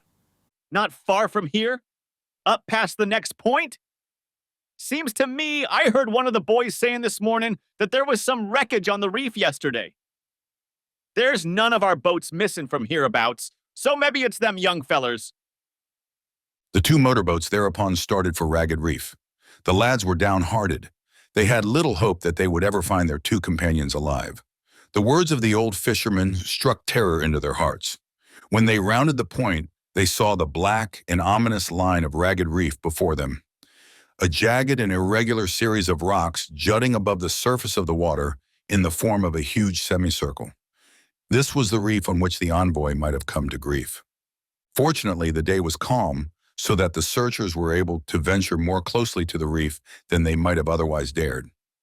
Frank edged the Sleuth in toward the rocks as closely as possible. Suddenly, he gave an exclamation. The fisherman was right. There is wreckage there. He pointed to a few broken fragments of wood that could be discerned against the rocks. Joe picked up the marine glasses and peered at the fragments for some time. It's wreckage of a boat of some kind, he declared gravely, lowering the glasses at last. But whether it's from the envoy or not, I couldn't say. Slim also looked through the glasses. He was able to see more fragments of wreckage farther along the reef. Some boat has been battered to pieces along here. There isn't enough wreckage left to tell whether it was a motorboat or a sailing vessel. He scrutinized the mainland. Nothing there, he announced finally. Not a sign of life, nor wreckage either. It's all on the reef. So interested had the boys been in the fragments of broken wood on the jagged rocks that they had not noticed that the motorboat was edging in closer to the reef. There was a strong current at this point, and, unnoticed by the boys, the boat was being carried irresistibly forward. A warning shout from the lads in the Napoli told them of their danger. Frank had throttled down the engine so that the sleuth had been almost drifting. Now he sprang for the helm, conscious of the peril that had crept so insidiously upon them. The great black rocks of the reef loomed closer. The motorboat seemed to be dragged mercilessly toward its doom. The powerful current had the craft firmly in its grasp. Chapter 8, The Strange Letter. The engine roared as Frank Hardy opened the throttle and bore down on the helm of the sleuth. The grip of the current about the reef was so strong that, for a moment, it seemed that the motorboat could not fight against it. Then, slowly, the craft swung about, seemed to remain motionless for a moment, and then began to forge ahead, away from the reef. Fighting against the force of the current, the motorboat made slow progress. Still, it was gaining ground. The boys waited tensely as the craft struggled out of danger. Gradually, the sleuth drew away from the reef. Gradually, the grip of the current relaxed. Frank cautiously nosed the boat over to the left and managed to get out of the current altogether. The whole affair had occurred in a few seconds, but it had seemed an eternity to the boys in the boat and their chums in the other craft. It would only have been a matter of moments before they might have been swept swiftly down onto the treacherous reef. "That'll teach me to watch where I'm going," said Frank as he sat back and mopped his brow. "There was mighty near a lot more wreckage on that reef," remarked Slim soberly. "The boat wouldn't have lasted long if we'd piled up on those rocks." I'll say it wouldn't. I think we'd better get away from here. We'll never be able to get close enough to identify that wreckage. Might as well go on up the coast. They drew up alongside the Napoli, and after discussing the narrow escape they had just had from being cast up on the reef, acquainted the other boys with their decision to continue the search. "There's no use trying to get closer to that wreckage," declared Frank. "It's all in small pieces, and we probably wouldn't be able to say whether it was from the envoy or not, if we did reach it. We may as well go on up the coast and keep making inquiries at the other villages." This plan they followed, but to no avail. Their inquiries were fruitless. The envoy, with Chet and Biff, seemed to have vanished into thin air. At none of the fishing villages were they able to find anyone who had seen or heard of the missing motorboat. As for the wreckage on the reef, no one was found who could enlighten them. 2 or 3 fishing boats had been wrecked during the storm, but they had met their fate farther up the coast, and in each case, the scene of the wreck was known to the fishermen. It might have been your friend's boat, and it might have been only some old wreckage washed down the coast by the storm, said one keen-eyed salt. "You'd best give up the search. If they're drowned, and that's all there is to it. If they were wrecked and managed to save themselves, they'll make their way to the nearest village, and they'll get home from there without any trouble. If you haven't found any trace of them by now, there isn't much use going any further, for they would never have got this far up the coast having been seen by some of the fishermen." The boys reluctantly agreed that his advice was sound. They turned back for Bayport. When they returned to the city and reported that their quest had been unsuccessful, they were scarcely prepared for the sensation that the news aroused. The Hoopers were frantic with anxiety, as their last hopes were dashed. The Mortons were almost stunned. They had hoped against hope that the search would bring them at least some news of the missing boys. The local papers featured the story, and the city was aroused. In every village and town along the coast, to north and south, people were discussing the mysterious disappearance of the motorboat and its human freight. Fishermen were on the lookout for any trace of the craft. The Coast Guards promised to do all in their power to clear up the mystery, but when 3 days more went by and there was still not the slightest solution in sight, the opinion became general that the boat had been wrecked in the storm and had gone to the bottom. The 2 boys were given up for lost. The Hardy boys and their chums were gradually forced to the belief that Chet and Biff had perished. Then came an incident that temporarily drove the tragic affair from the minds of Frank and Joe, because it concerned their own home more intimately. Aunt Gertrude had greeted them on their return with a barrage of scathing comment on their disobedience in leaving on the trip in spite of her avowed disapproval, and she expressed the greatest amazement because they had returned alive after all. "You may thank Providence that you got back," she declared in her characteristically brusque fashion. "It was through no skill of your own, I'll be bound. Your poor mother and me were worried to death all the time you were away, gallivanting over the ocean." Aunt Gertrude did not add that Mrs. Hardy's worries had been chiefly occasioned by her aunt's dire predictions of the certain death that awaited the boys on the search. However, her tone was modified somewhat when she realized that they had indeed been hunting for the missing chums, and she made it her business to call on the Hoopers and the Mortons to condole with them, for she was a good-hearted soul in her own way. Although it is to be feared that her condolences did more to add to the certainty that the boys were drowned than they served to cheer up the sorrowing parents. The third day after the Hardy boys returned, she was sorting over the morning mail, having duly taken charge of every department of the household. Ha! She exclaimed, holding a letter up to the light. Here's a letter addressed to Fenton Hardy. Bad news in it, I'll be bound. Aunt Gertrude could smell bad news a mile away, Frank often said. Bad news in it, I can tell. I dreamed about haystacks last night. Haystacks! Whenever I dream about haystacks, it means bad news. I never knew it to fail. Open the letter, Laura. But it isn't addressed to me, objected Mrs. Hardy. Fiddlesticks. It's addressed to your husband, isn't it? You have as much right to open it as he has. More. It's a wife's duty to help her husband as much as she can and look after his affairs for him. Man and wife are one, aren't they? Open the letter. Mrs. Hardy, with some misgivings, slid open the envelope, and Aunt Gertrude, who was possessed of an insatiable curiosity, immediately seized the letter. I'll read it for you, she offered. Fenton Hardy, Bayport. She began. Dear Sir, we wish to inform you that we have... My goodness, what's this? What's this? Gracious me. She lapsed into unintelligible mutterings as she read the rest of the letter to herself, frequently giving vent to exclamations of surprise while her eyes widened with astonishment. Mrs. Hardy and the boys could hardly contain their impatience, until at last Aunt Gertrude laid down the letter and peered triumphantly at them over her spectacles. Didn't I say so? She demanded stridently. Didn't I say there was bad news in this letter? Didn't I tell you I dreamed of haystacks last night? Haystacks always mean bad news. She looked at the letter again, although for the life of me I can't imagine what the man means. Kidnapped. She looked up suddenly at the Hardy boys and glared at them. You boys haven't been kidnapped lately? No, of course not. What nonsense! Has anyone tried to kidnap you?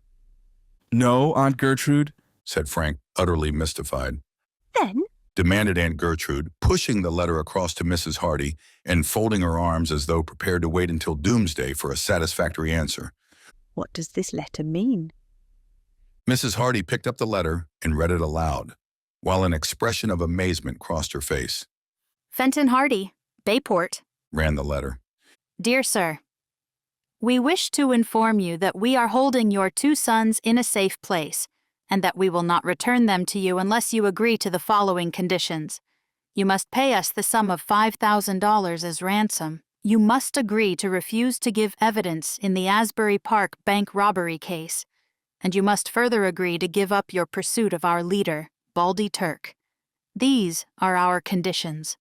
It will do you no good to attempt to find your sons, for we will not hesitate to put them out of the way if you attempt to discover our hiding place. Furthermore, unless you agree to what we ask, it will go hard with them. You may signify your agreement to the terms of this letter by dropping a package containing the money, and a signed statement to the effect that you will drop your pursuit of Baldy Turk, and that you will not give evidence against our associates in the robbery case, from the 5:15 express from Bayport, next Thursday afternoon, as it passes the grade crossing at the North Road. The letter was unsigned. What on earth does it mean? Asked Mrs. Hardy. Frank and Joe looked at one another in astonishment. Frank reached over for the letter and examined it. The strange document was typewritten on an ordinary quality of white paper. The envelope bore the Bayport postmark, indicating that it had been mailed from the city post office early that morning. It must be a practical joke of some kind, said Mrs. Hardy in perplexity. Practical joke, nothing, scoffed Aunt Gertrude shrewdly. Did Fenton Hardy go to Chicago after some criminal? He went to arrest Baldy Turk, replied Frank. There. Aunt Gertrude pounded the table. That explains the whole thing.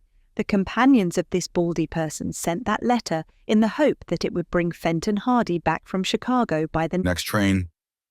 But the letter is addressed to Bayport. Certainly. Why not? They wouldn't know where to reach him in Chicago, so they sent the letter here and trusted that it would be forwarded to him.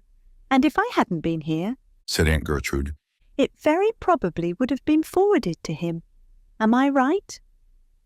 I usually forward his personal mail, admitted Mrs. Hardy. There, didn't I know it? And look what would have happened. Fenton Hardy would have fallen right into the trap. He would have come back home, thinking his precious sons were kidnapped, and that would have given this Turk person time to get away. It's a blessing I was here, I tell you. I hope this will be a lesson to you, Laura Hardy. Always open your husband's mail. Always. Chapter 9, Blacksnake Island. In spite of Aunt Gertrude's ingenious explanation of the letter, the Hardy boys were not quite satisfied. When they left the house, they walked downtown discussing the matter. Aunt Gertrude may be right, but somehow I think those fellows sent the letter to the house, believing Dad was still there, declared Joe. But if they knew he was at the house, or thought he was at the house, he would know we weren't kidnapped. Yes, that's right, Joe admitted, puzzled. I'm hanged if I can figure it out, but I still think there is more to that letter than Aunt Gertrude imagines. I have that idea myself. You notice that they were very particular to tell how the ransom money was to be delivered. That was quite an elaborate stunt, to have the money thrown off the train at a grade crossing. That would mean that the crooks could come along in a car, snatch up the package, and be away without much risk of capture. They'd hardly go to the trouble of outlining all that if they didn't mean something by it. Yes, if the letter was only sent as a blind to bring Dad back to Bayport, you'd hardly think they'd go into all that detail. We're no longer, Frank pointed out. Here we are, safe and sound. Haven't been kidnapped yet, and nobody has tried to kidnap us. If that letter had been sent to Chet's people, for instance, or to the Hoopers, they would have something to worry about. Suddenly he stopped and looked at Joe. Say, he exclaimed, there's an idea. What? Chet and Biff, declared Frank excitedly. Don't you see? This may have something to do with them. Chet and Biff are missing. Perhaps they have been kidnapped. But why should anyone kidnap them? Joe looked wonderingly at his brother. In mistake for us. Don't you see it? Perhaps this gang mistook Chet and Biff for you and me and kidnapped them. Then they wrote the letter to Dad. Gee, I never thought of that, Joe exclaimed. I'll bet dollars to donuts that you're right. Don't you remember the day we were all out in the boat and the three men came so close to us? Remember how closely they looked at Chet and Biff? Perhaps those fellows had been tipped off that you and I were in the boat and wanted to get a look at us so they could identify us when they got a chance to kidnap us. And instead of looking at us, they picked on Chet and Biff. They knew we owned a boat, but they wouldn't know that Biff had one. Therefore, they'd think that the chap at the wheel would be either you or me. It hangs together all right. And then, remember when we saw those same three men hanging around the Morton farm? They must have trailed Chet home to see where he lived. And all the time they thought he was either you or me. I think we're getting at the truth of it, Joe. When Chet and Biff started on their trip, those fellows followed them or lay in wait for them someplace and captured them. Just then the Hardy boys met Phil Cohen and Tony Prito in front of the fruit stand of their friend Nick the Greek, each with a bottle of pop. Hello, was Tony's greeting. Have one? He invited, indicating the pop. Don't mind if we do, even if it is just after breakfast. Nick the Greek dexterously opened 2 bottles of pop and slapped them down on the counter. Hot day, eh? He said, as the boys reached for straws. You bet it's hot. After a satisfying gurgle of the ice-cold pop, the Hardy boys turned to their chums. We have a clue, declared Frank. About what? About Chet and Biff. Yes. Tony and Phil were immediately interested. What's up? Frank then told them of the incident of the letter, and, often prompted by his brother, explained how they had connected it with the disappearance of their chums. And so, he concluded, we figured that Chet and Biff may have been kidnapped in mistake for us. There's something in that too, agreed Phil. And here's something else that may help. I forgot about it when we were searching for the fellows the other day. Just a little while before they went on their trip, I was talking to Chet and Biff, and I remember that Biff said he had always wanted to visit Blacksnake Island. Blacksnake Island, exclaimed Frank. That's the place that is overrun with big black snakes, isn't it? Nobody ever goes there. That's the place, and that's why it's called Blacksnake Island. And you can't blame people for staying away from it. with a name like that, but Biff had read about it and said he wanted to see what the place was like. That's Biff all over, agreed Tony. But did they decide to go? Chet didn't want to go. Blacksnake Island is down the coast, and Chet wanted to go up the coast. Sure, that's why we searched up the coast, because Chet said that was where they were going, Frank declared. Well, Biff kept on saying that he wanted to see Blacksnake Island anyway, and while Chet wasn't very much struck with the idea, he might have gone there. Perhaps they went that way after all. I wish we'd known that when we made our first search. They might have started for Blacksnake Island and got captured on the way. Frank drained the last of his bottle of pop. Say, I'd like to start another search for them, and go down the coast in that direction. What do you say? I guess I can get away all right, said Tony. How about you, Phil? It's okay with me. We'll probably find it hard to get away, said Frank doubtfully. We'll go home and ask Mother anyway. You see, we're supposed to stay around the house now that Dad's away. But Aunt Gertrude is there, and if we can make a getaway without her seeing us, I guess it'll be all right. Look us up if you can make it. You bet we will. Let's go home now, Joe, and see if we can go. The boys separated, and Frank and Joe returned home. They found their mother and Aunt Gertrude still discussing the letter. It's absolute foolishness, Laura Hardy. That's all it is, Aunt Gertrude declared. You'll just scare the man out of his wits, and he'll be back here on the first train. Well, I've sent the message, and at least I'll know where he is. I haven't had any word from Fenton since he left, and it's been making me nervous. Fiddlesticks. The man is too busy to write. It isn't like him not to drop a line every 2 or 3 days. He is usually very particular about it. He always sends me a note at least twice a week while he's away. Well? Sighed Aunt Gertrude as though giving it up is a bad job. I suppose you know your own affairs best, but I'm telling you I would not have sent that telegram there. And she picked up her knitting, the needles flashing furiously. What's the matter? Asked Frank. Little boys should be seen and not heard, Grunted Aunt Gertrude, glaring at him over the tops of her spectacles. I sent a telegram to your father, telling him about the letter. Their mother explained. I think he should know about it. And besides, I've been worrying because he hasn't written. Where did you address the telegram? He gave me 2 addresses where I would be sure to find him in Chicago, said Mrs. Hardy. He gave me the name of the hotel he would be staying at, and he also said that police headquarters would reach him. I sent the same telegram to each place, so I'd be sure to get him.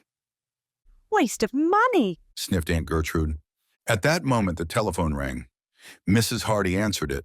The phone was in the hallway and the boys could not hear their mother's words. But when she returned to the room a few minutes later, they saw that she was pale with apprehension. The telegraph company tells me that there is no Fenton Hardy registered at the hotel, and that police headquarters say he hasn't shown up there either, she announced gravely. The boys looked at each other in surprise. That's strange, said Frank. And he hasn't written. There's something mighty queer about this. Aunt Gertrude, for once, was at a loss for words. The knitting needles remained suspended in midair. Behind the spectacles, her eyes were wide, and her mouth remained open in astonishment. This affair gets more puzzling every minute, remarked Frank at last. Of course, Dad might have been delayed, or he might have picked up a clue that took him away from Chicago after all. But I think he would have written. Perhaps he didn't report at police headquarters in Chicago because he was afraid Baldy Turk's gang might find out he was in the city, Joe suggested. There's something in that. But why wouldn't he be at the hotel? Asked Mrs. Hardy. He might be there under an assumed name. If Baldy Turk's gang are on the lookout for him, he wouldn't register under his real name. They would be checking up on all the hotels to find him if they thought he was in Chicago, said Frank eagerly. Perhaps that's why your message didn't reach him. Of course, that's why, sniffed Aunt Gertrude, returning to her knitting, much relieved. Anyone might have known that. It was a waste of time to try to reach him with a telegram, and I said that from the start. The needles clashed. Oh, I guess we needn't worry about Dad very much. He can look after himself, said Frank, with a warning glance at his brother.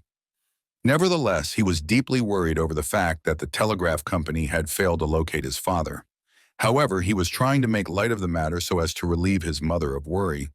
Joe saw his motive. Sure, Dad can look after himself. There's nothing to be alarmed about. He's probably keeping out of sight in Chicago, for fear Baldy Turk's gang will find out he is there. If they ever knew he was on their trail, they wouldn't stop at trying to kill him. He said so himself. If he tried to communicate with us, it might give them just the clue they are waiting for. I suppose you're right. Mrs. Hardy agreed, brightening up, Well, we won't worry about it. Of course we won't worry about it. declared Aunt Gertrude. Worry is unhealthy. Worry has sent more people to their graves than anything else. Look at me. I never worry. That's why I'm so healthy. I'll live to be 100. Yes, it would take quite a lot to kill you, Aunt Gertrude, Agreed Frank, innocently. Aunt Gertrude looked up at him suspiciously. I don't know just what you mean by that, young man, but I'll warrant there's something behind it.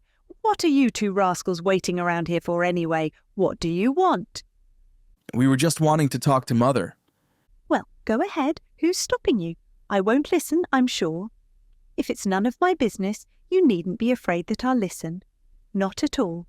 Not at all. Go right ahead. Talk to your mother if you wish. Of course, if you want to leave your poor old aunt out of everything, I'm sure I don't mind. I'm not interested anyway.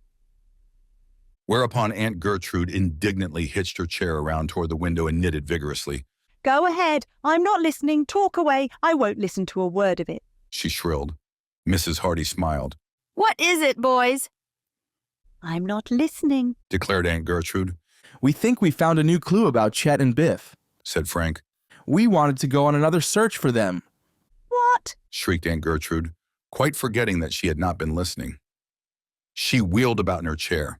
Go on another search for those two boys. Of all the idiotic ideas, Laura Hardy, if you let these two children go gallivanting out into the ocean again, it will be against my advice. Where are you planning to look for them? Asked Mrs. Hardy. Blacksnake Island! Aunt Gertrude gasped. In her astonishment, she dropped her knitting needles.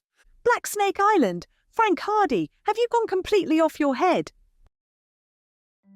Chapter 10, The Boy on the Deck. Perhaps it was because Mrs. Hardy was determined to show that she was mistress in her own home. At any rate, she gave her consent to the proposed expedition. This was in spite of all Aunt Gertrude's protests and predictions of disaster. The terrible woman raved for an hour when it was definitely decided that the Hardy boys should go on the trip, but Mrs. Hardy was firm.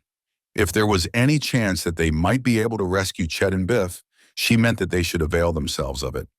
They explained their theory regarding the letter, and although Aunt Gertrude derided it as nonsense, Mrs. Hardy was disposed to believe that their deductions might be correct. You may go, She said. but take care of yourselves and don't take any foolish chances. I'm worrying enough about your father as it is. So the boys left the house before Aunt Gertrude would have an opportunity to change their mother's mind and joyfully acquainted Phil and Tony with the news. And we're going to start right away, They told their chums. Better get ready. I was speaking to Slim Robinson and Jerry Gilroy, Tony told them. They want to come along too. There isn't room for all of us in the one boat. I was thinking of that. What's the matter with the rest of us making the trip in the Napoli? I'll get up another expedition and we'll follow you. Good idea. One of the boys can come with us and the rest of you can go in the Napoli. Joe and I are starting right away. But when it came time to check up on the various members of the searching party, they discovered that Tony was the only one who could leave that day. Slim Robinson had to work that afternoon, as also had Jerry Gilroy, while Phil Cohen had an engagement for the evening that he was unable to break. We'll all leave in the Napoli first thing tomorrow morning then, decided Tony. You and Joe go ahead in your boat now and head toward Blacksnake Island. We'll be along in the morning. This was the plan agreed upon, and the Hardy boys lost no time in making ready for the trip. They had the forethought to stock up with provisions for several days, although the run to Blacksnake Island would not take them many hours, because they realized that the search might keep them away from home longer than they expected. It was afternoon before they were able to get away, and all through the lunch hour they were in a constant state of apprehension lest Aunt Gertrude prevail upon their mother to withdraw her permission for the journey. They'll never come back alive, mark my words, Declared their aunt. They'll be bitten by those snakes on Blacksnake Island, as sure as fate. Why, even grown-up men won't go on that island. It's a terrible place. I've read all about it. We're not planning to explore the island, Aunt Gertrude, Frank explained. We're going to cruise around it and see if we can find any sign of the fellows. Cruise around it? Their aunt sniffed. As if I don't know, boys. You'll not be satisfied until you've tramped from one end of the island to the other. But go ahead, go ahead. I wash my hands of the affair. If you want to commit suicide, it's your own lookout. And she swept from the room in great indignation. Mrs. Hardy did not share her fears. She knew her sons well enough to realize that they would not run into needless dangers. And when she kissed them goodbye, her only request was that they would not stay away any longer than was necessary. The bay was calm when they started out, and the sleuth was running, as Joe expressed it, like a watch. It was a beautiful summer afternoon, and the cool breeze out on the water was in welcome relief to the sweltering heat of the city streets. Spray flicked into their faces as the motorboat raced along toward the eastern gap. When they passed out of Barmet Bay and reached the open sea, Frank headed the boat down the coast in the direction of Blacksnake Island. It isn't far from the coast. There's a channel of a little over a mile, he said to his brother. We won't be able to make it tonight, but we'll stop over at Rock Harbor and go on again in the morning. By that time, Tony and the others shouldn't be far behind. Toward the end of the afternoon, they were in sight of Rock Harbor, a small port where they spied a schooner at anchor in the distance. Rock Harbor was not a shipping point of great importance, but there were always a number of miscellaneous craft in evidence. To enter the harbor, they were obliged to pass within a short distance of the schooner, swinging about beneath the bows of the vessel.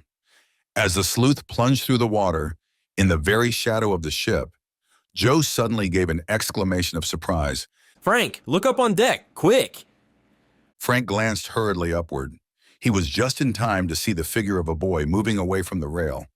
But there was something familiar about the young fellow that made him look incredulously at his brother. Chet! I'm sure it's him, returned Joe hurriedly. I didn't get a very good look at his face because he only looked over the rail and then he drew back, but I'm almost positive it was Chet. But what on earth can he be doing on that schooner? Probably he's a prisoner. Let's give him a hail. They shouted the name of their chum half a dozen times, but their only response was from a villainous-looking sailor who glared over the side at them and bade them get away from the ship. No use causing trouble, said Frank in a low voice. We'll go now, but we'll come back later. He steered the motorboat away from the vicinity of the schooner, but instead of going on into the harbor, he put out to sea again. It won't be long until it gets darker. Then we'll go back. If Chet is on that ship, we'll get word to him somehow. Well, if it isn't Chet Morton, it's his double, declared Joe. Even if I didn't get a very good look at him, I know he was just about the same height and build and the same general appearance. What puzzles me is why he didn't call out to us, and why did he draw back from the rail in such a hurry? He mightn't have had time to call to us. Perhaps he managed to escape just for a minute or so, and they dragged him back before he could give a shout. There's something in that, and of course he mightn't have recognized us. He would have recognized the boat, I'm sure. There's something queer about it. If we come back later on, we may be able to see him again. Did you notice the name of the schooner? Yes, answered Frank. I watched for it. The Persis. I think what we better do is this. We'll go back down the coast and loaf around until it gets darker. Then we'll come back to the harbor and try to come up to the schooner quietly. If there's a rope ladder handy, I'll go up over the side and see what I can find out. It looks like our only chance. You'll have to go easy. If Chet and Biff are held prisoners on that ship, they'll be well guarded. You might be captured yourself. That's where you will come in. If you hear sounds of a struggle, or if I don't come back, go right into the harbor and notify the police so they can have the schooner searched. Joe nodded. All right, I'll keep watch. Frank steered the motorboat back along the coast again, and for the next hour or more they cruised about, waiting for twilight. At length sunset came and gradually the shadows fell. Lights began to twinkle in the town. Lights glowed from the mysterious schooner, now but a rakish shadow at the entrance to the harbor. When the lads judged that it was sufficiently dark to cover their approach, they returned, then crept quietly up on the ship. They drew up close to the schooner's stern without being noticed, and to Frank's relief, he saw that a rope was dangling over the side. From the boat, he reached out and seized it. The rope held fast. It supported his weight. There were vague sounds from the deck above, the shuffling of feet, a burst of laughter from forward. Most of the men, he judged, would be in port, but it behooved him to move with caution. All set, he whispered to Joe. Right. Frank swung himself away from the motorboat and began to climb slowly to the deck. Water lapped against the schooner's hull. The night was very quiet. Complete darkness had fallen by now. In a few moments, Joe could only distinguish his brother as an obscure shadow as he clambered slowly upward. Anxiously, Joe Hardy watched. He saw his brother climb higher and higher until at last his head and shoulders were silhouetted above the side of the ship. Then Frank scrambled quietly over onto the deck. He had removed his shoes so as to proceed with a minimum of sound, so that once he had disappeared over the side, Joe could hear nothing. He crouched in the boat, waiting. Finally, he heard a low whistle from the deck above. He looked up. He could see Frank leaning over the side. His brother's face was only a gray blur. He motioned with his arm, indicating that Joe was to follow him. The motorboat had been tied fast, so although Joe was somewhat puzzled, he was nothing loath to share the adventure. Seizing the rope, he swung himself free of the motorboat, then began to climb nimbly toward the deck. The rope cut into his hands and the climb taxed his strength, but in a few minutes he was near the top. Frank had moved back from the side into the darkness again. He scrambled over the side and dropped lightly onto the deck.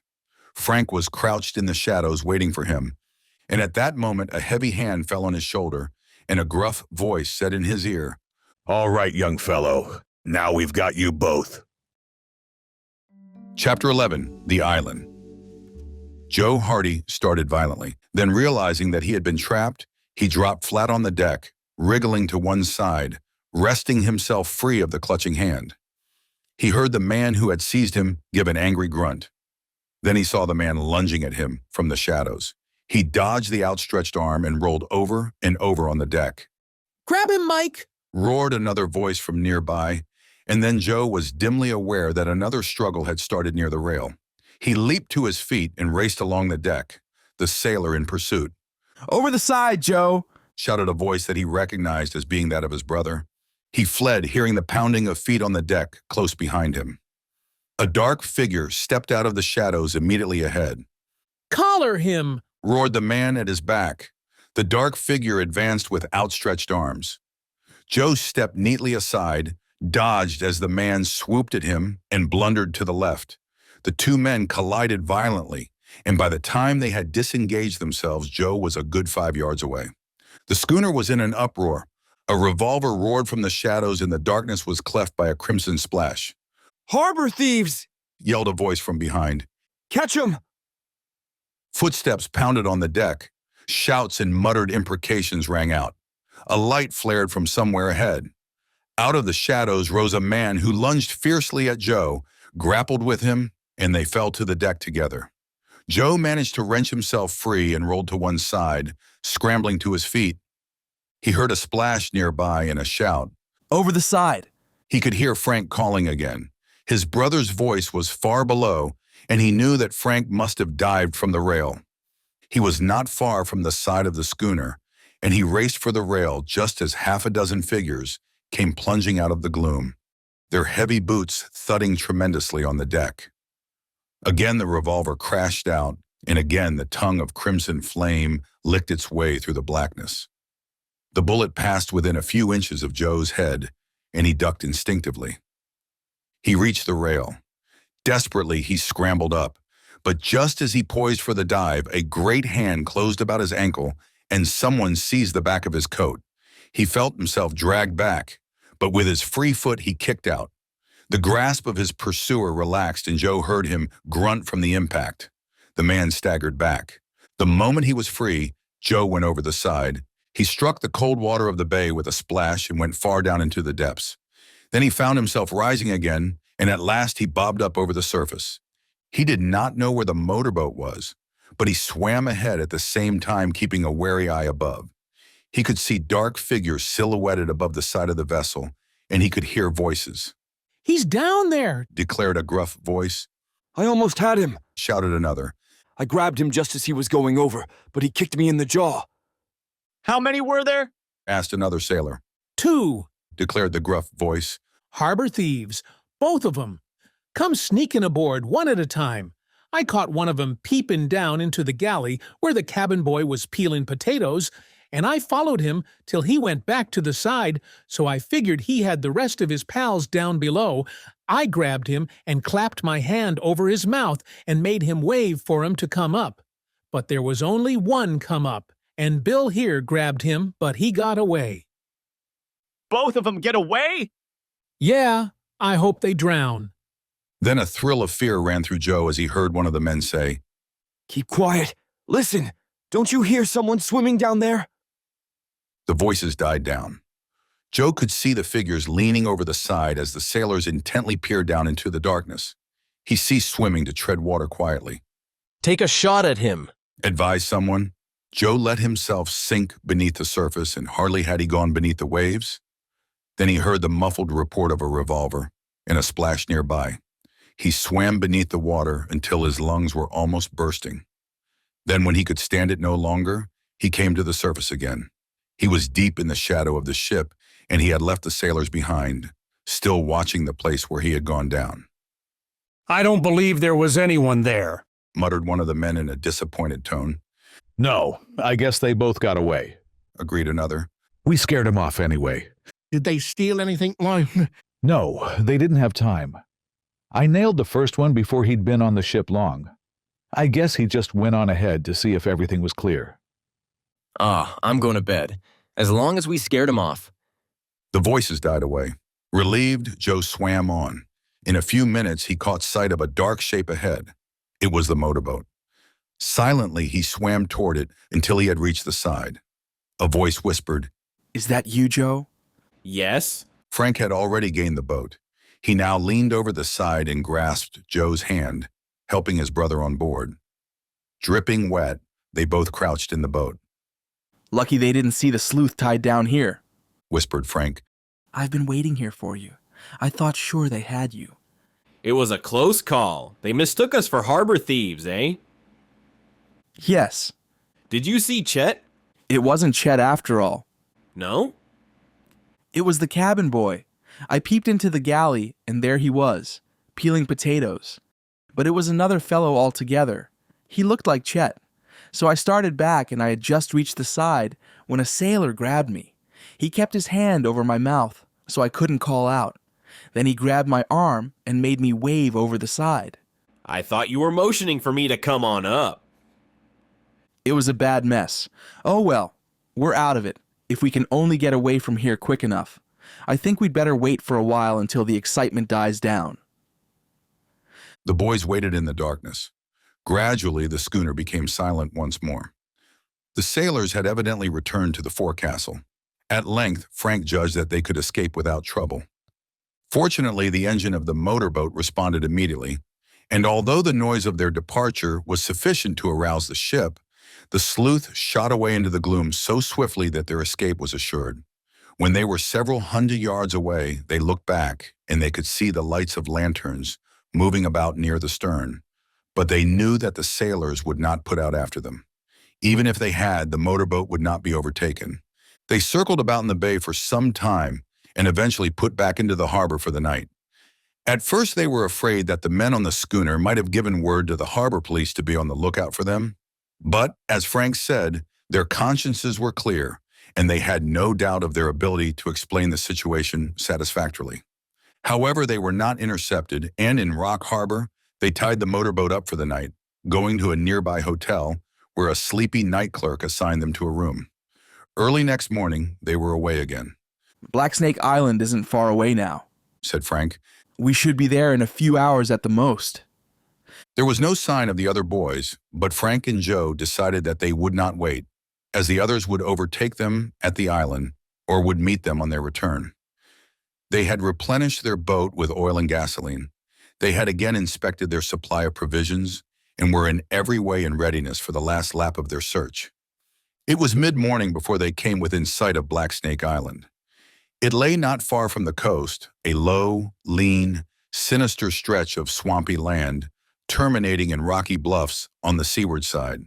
There was a dank, heavy growth of vegetation and the island seemed to steam in the summer heat. Ugly-looking place, isn't it? Remarked Frank as the motorboat sped on its way. The craft drew closer to the island. There was no sign of life. As they came nearer, the boys could distinguish the fetid swampland facing the coast, the still, silent trees that seemed to droop beneath the scorching sun, and they felt a qualm of repulsion. Blacksnake Island was not an inviting place. It lived up to its name. It was a fit abode for serpents, not for human beings. When they were within half a mile of the island, they heard a vague but familiar sound. Motorboat? Exclaimed Frank. They listened. They could hear the sound of a motorboat, apparently approaching from the far side of the island. Frank spun the wheel. We'll head down the channel. No use letting them think we're bound for the island, he said. It's not likely to have anything to do with our search, but it's best to play safe. The sleuth changed its course so that Blacksnake Island was now to one side, and the motorboat appeared to be heading on down the coast. The Hardy boys scanned the dark bank of land intently. The other boat appeared in view at last. It emerged slowly around the lower point, poking its nose inquisitively out into the channel as though to assure itself that the way was clear.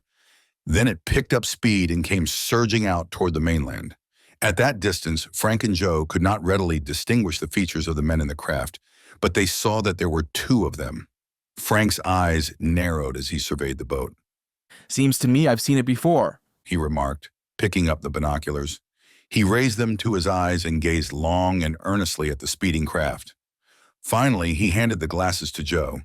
What do you think? He asked. Why, of course we've seen it before, Joe exclaimed, after a brief inspection. We saw that boat in Barmet Bay. Frank nodded. It's the same motorboat that chased us the afternoon of the storm? Chapter 12, Into the Cave. Frank Hardy bent over the wheel. I'm going closer, he said. We'll make absolutely sure of this. He altered the course of the boat so that it would intercept the other craft at the speed they were going. Then he turned up his coat collar and drew his cap lower over his eyes. If it's the same boat, and if the same men are in it, we should be safe enough as long as that they don't recognize us.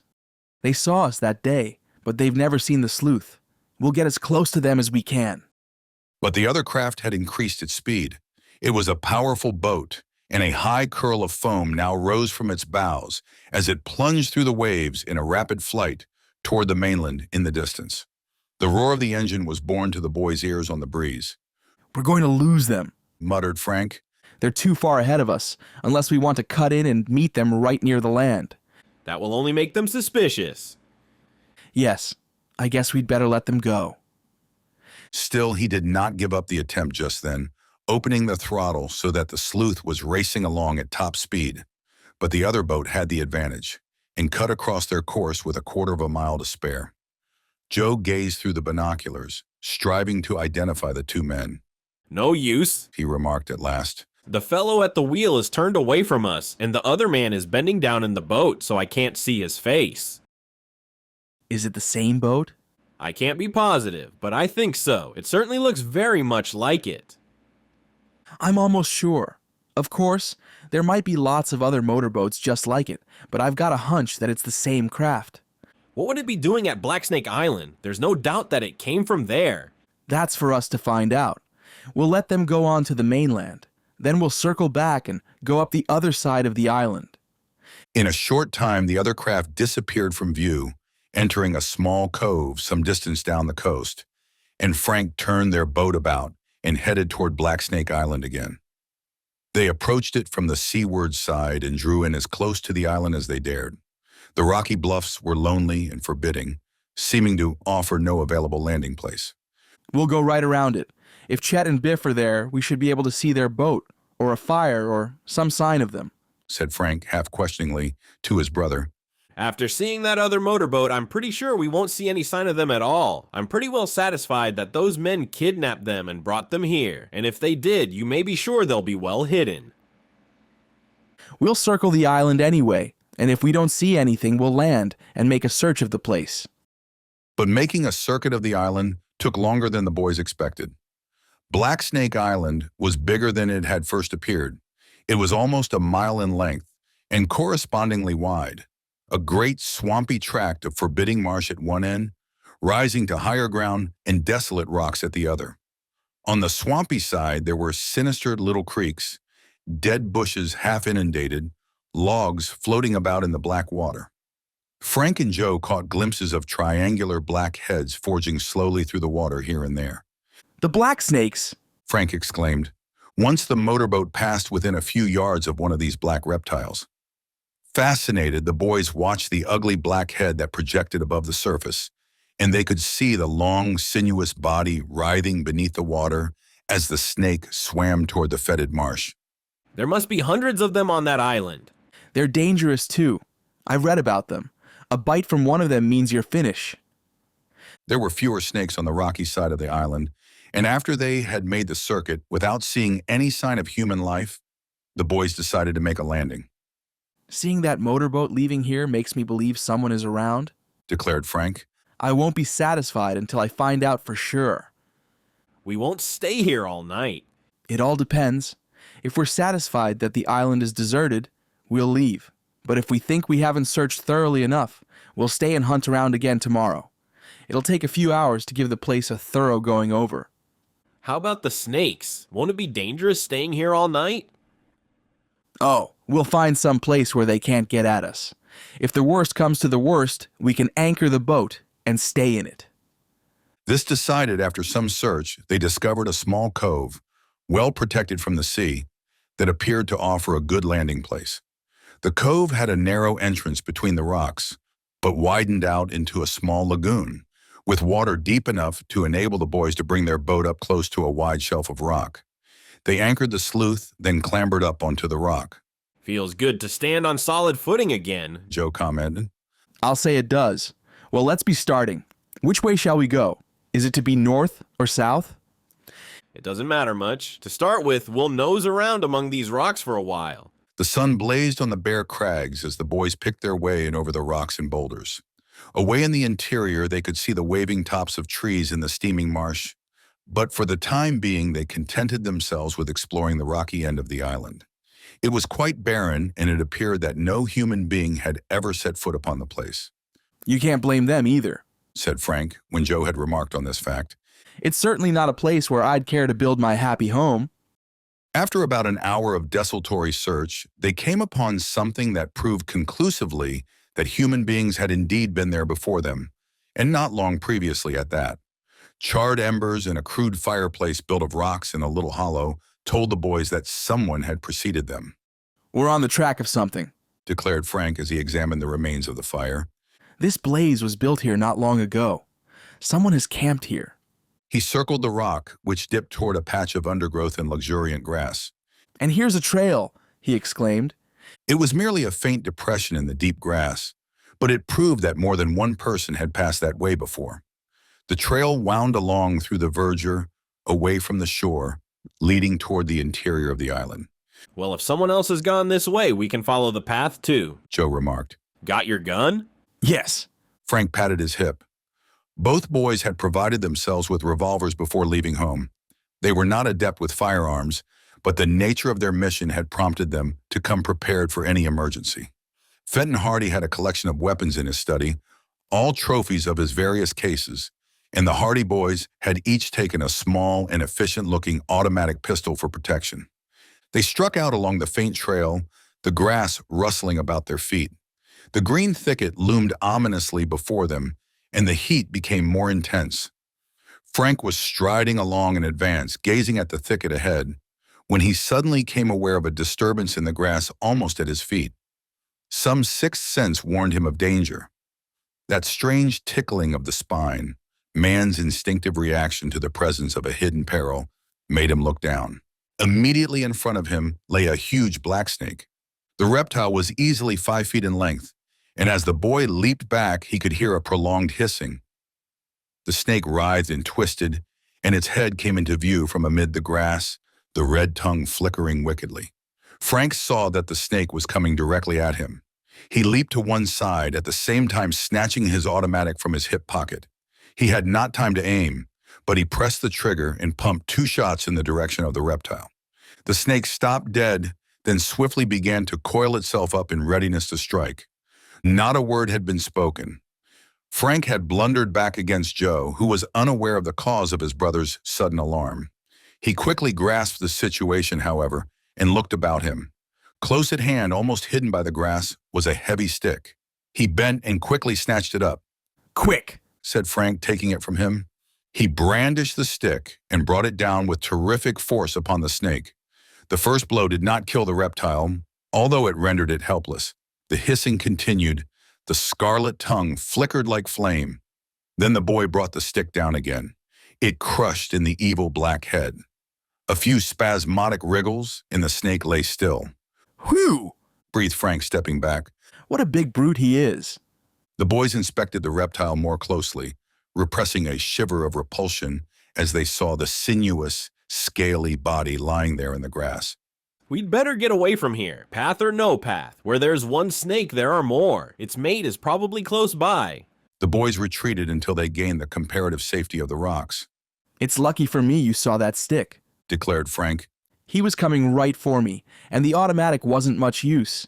He was moving so quickly I couldn't have shot him. He was stirred up and angry, too. I guess I must have disturbed his morning nap." We'll stick to the rocks for a while, I guess. It's time enough to go nosing around the interior when we've finished with the outside of the island. The boys descended a rocky slope that led into a small bay protected from the sea by a black reef. There were no snakes in sight as they skirted the shore, and then they came upon a well-beaten path leading up the side of a cliff. "By the look of this path, the island isn't as deserted as it looks," Frank commented. "Perhaps we'll have better luck following it." The path wound about among the rocks, seemingly in an aimless fashion, now diverging toward the shore, now bringing them farther inland. They followed it doggedly, however, convinced that it must have an ending somewhere, and that the termination would give them some clue as to the people who had used the trail before. The trail at length brought them in front of a huge black opening in the rocks. It was a cave over 12 feet in height, dark, gloomy, and forbidding. "Now what?" asked Joe. Frank glanced at his brother. "Shall we go in?" "You can't scare me. If you'll go, I'll go." "The trail leads here. Other people must have gone in here. If they can do it, so can we." "Lead on." Frank picked up a heavy stick lying among the rocks near the entrance to the cave. "You never know when we'll run into snakes around here," he remarked. "It's just as well to be ready for them." Joe hunted around until he, too, found a club that would be serviceable in the event of their encountering more of the reptiles. He patted his hip to make sure that the automatic was still in his pocket. "All set?" "All set." Frank stepped forward and entered the mouth of the cave. Joe followed at his heels. For several yards, the cave was illuminated by the light from outside, but as they went on, the gloom became deeper until at length they were faced by impenetrable darkness. Frank had brought with him a pocket flashlight, and he switched it on. A wide ring of light shone before them, showing the damp rock walls ahead. They stepped forward cautiously. The floor of the cave sloped upward, but the great opening in the rock was of such extent that the ceiling was scarcely visible above in the light of the flash. "I don't know where we're going, but we're on our way," said Frank as they toiled on up over the rough rocks. His voice awakened tumultuous echoes that were flung back and forth from the massive walls. The flashlight showed him at length a place where the floor dipped abruptly to a steep slope, although there was still a wide ledge at the top, sufficiently wide for them to proceed. He turned the light down the slope but could see nothing save inky blackness. The boys proceeded slowly along the ledge. There were numerous pebbles and small rocks underfoot.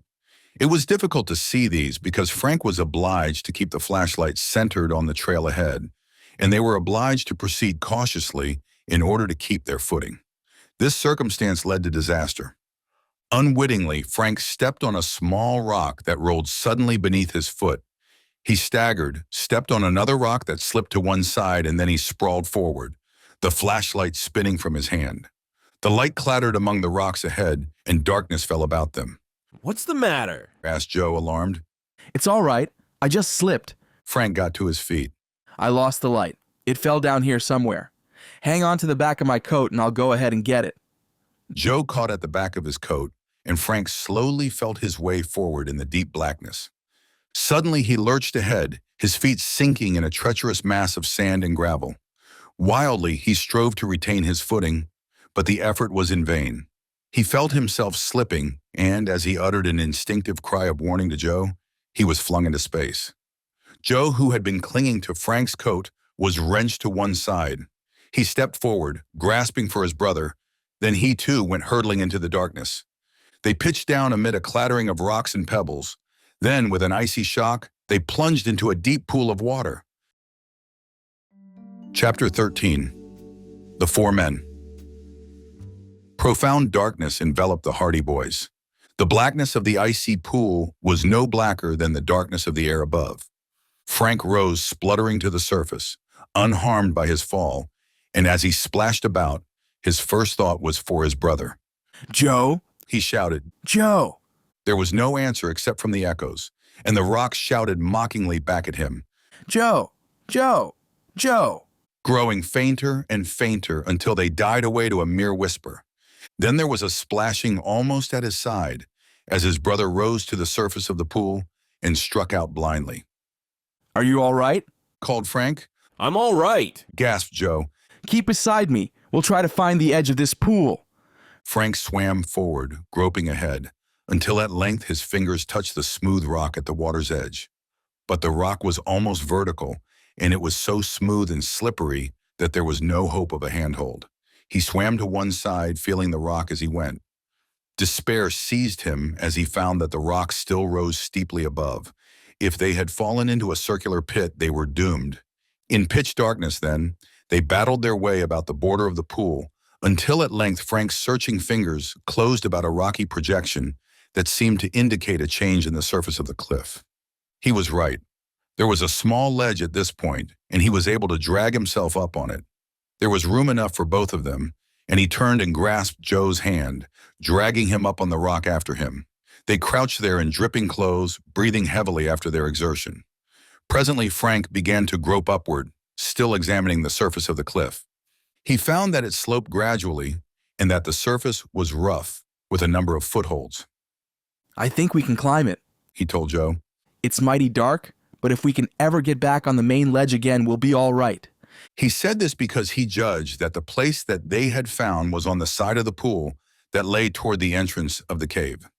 If they had emerged on the other side and had regained the ledge, they would have been in another dilemma, because they might not have been able to cross the treacherous breach in the trail that had proved Frank's downfall.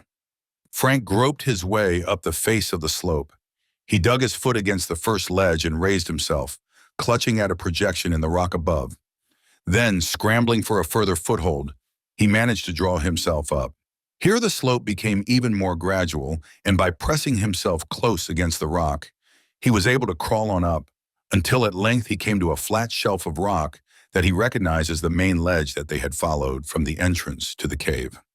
I'm up, he shouted back to Joe, and then he heard a scraping on the rocks as his brother also began the ascent. Joe made the climb without difficulty, and in a short time rejoined his brother on the ledge. I guess we'd better go back, Frank said. This cave seems to lead to nothing but trouble. We're better off out in the open. Is the flashlight lost?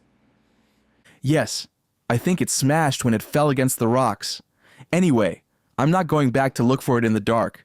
That ledge was treacherous enough even when we had the light. Step by step, proceeding cautiously, the Hardy Boys made their way back toward the entrance to the cave. Their return journey was not so precarious because the entrance to the cave shone before them as a vague gray light and guided them on their way. They reached the entrance at last and again stepped out into the bright sunlight. At first they were dazzled after the blackness of the cave. First of all, we're going to dry our clothes, declared Frank, as he hunted around among the rocks for sticks that might serve for firewood. I'm soaking wet. Me too. Thank goodness it's warm out here. I'm glad I carried the matches in this waterproof case, or we'd have been out of luck. They managed to find enough sticks and dry leaves to enable them to start a fire, and soon they were standing about in various stages of undress, drying their soaked garments before the blaze. This occupied some time, and it was mid-afternoon before they were able to proceed. They had taken some sandwiches with them from the boat, and they made a lunch of these while their clothes were drying, so that eventually, when they donned their garments again, they were warm, fed, and contented. Where do we go from here? Inquired Joe. Anywhere but into caves. His brother replied. I think we might as well follow along the shore again. One thing is certain. There have been people on this island, and not long ago at that. Why? Suddenly he stopped. Listen. They remained quiet. Frank had heard what seemed to him like a distant shout, and as they listened, he heard it again. It was a faint call that echoed among the rocks far ahead of them. The boys looked at one another. Frank pressed his fingers against his lips as a caution to remain silent. Then from among the rocks above them, they heard another shout, clearer this time, evidently in response to the one they had first heard. The first shout was again repeated. Then silence fell.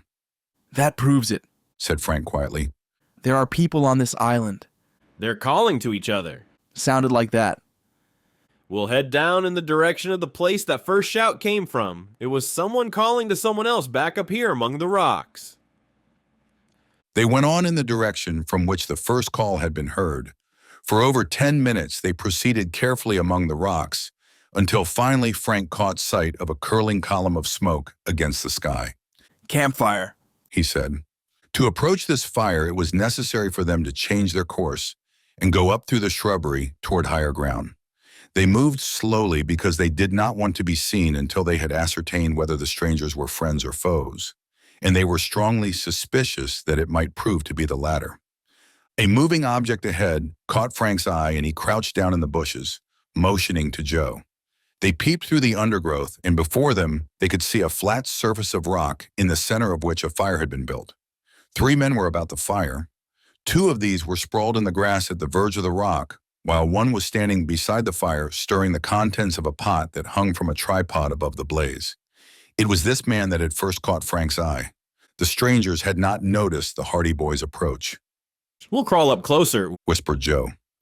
Frank nodded. They began to make their way quietly forward through the bushes. Frank, who was in the lead, kept a wary eye for snakes and also kept watching the 3 men about the fire. The boys' approach demanded the utmost caution.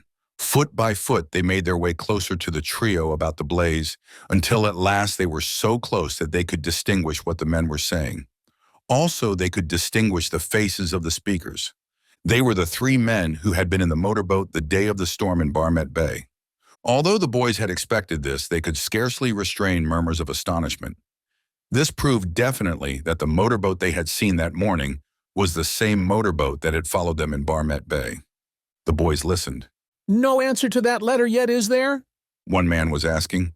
The fellow by the fire shook his head. No answer yet. Oh, well, we can wait. We can't wait forever, grumbled the other. I'm not keen on staying on this confounded island much longer. There's lots worse places, remarked the man at his side significantly. What do you mean? Jail! Oh, I suppose so, but I wish this business would get cleared up. I want to get back to the city and have a good time. We all want to get back, but there's no use rushing things, said the man standing by the fire. We'll be well paid for our waiting. Do you think we've made a mistake? I tell you, it's been worrying me. If we've gummed up this job by doing a trick like that, I'll never forgive myself. No, there's no mistake. Don't worry about that, scoffed the man at the fire. Didn't we look things over mighty careful like before we started? Yes, admitted the other slowly. But they keep harping on that tune all the time, and I'm beginning to think there may be something in it. Where's Red? Demanded the third man. Didn't you call him? Yeah, I called him. This is him now. He's coming down from the grove. Suddenly, Frank clutched his brother by the arm and flattened himself against the ground. A footstep sounded immediately behind them. Twigs crackled. Unobserved, a man had approached to within a few feet back of them, striding silently through the deep grass. The boys remained motionless, wondering if they had been seen. For a breathless second, they lay rigid in the bushes. Then the footsteps passed by within a few inches of Frank's outstretched hand. They heard his deep voice. When did you all get back? Just a few minutes ago, replied the man at the fire. We left the boat in the bay. Anything new? Nothing new, growled the deep voice. The prisoners are still safe and sound. One of the other men chuckled. Have they quieted down yet? No, growled the newcomer. They kicked up a big fuss all the time you were away. Still keep saying we've made a mistake.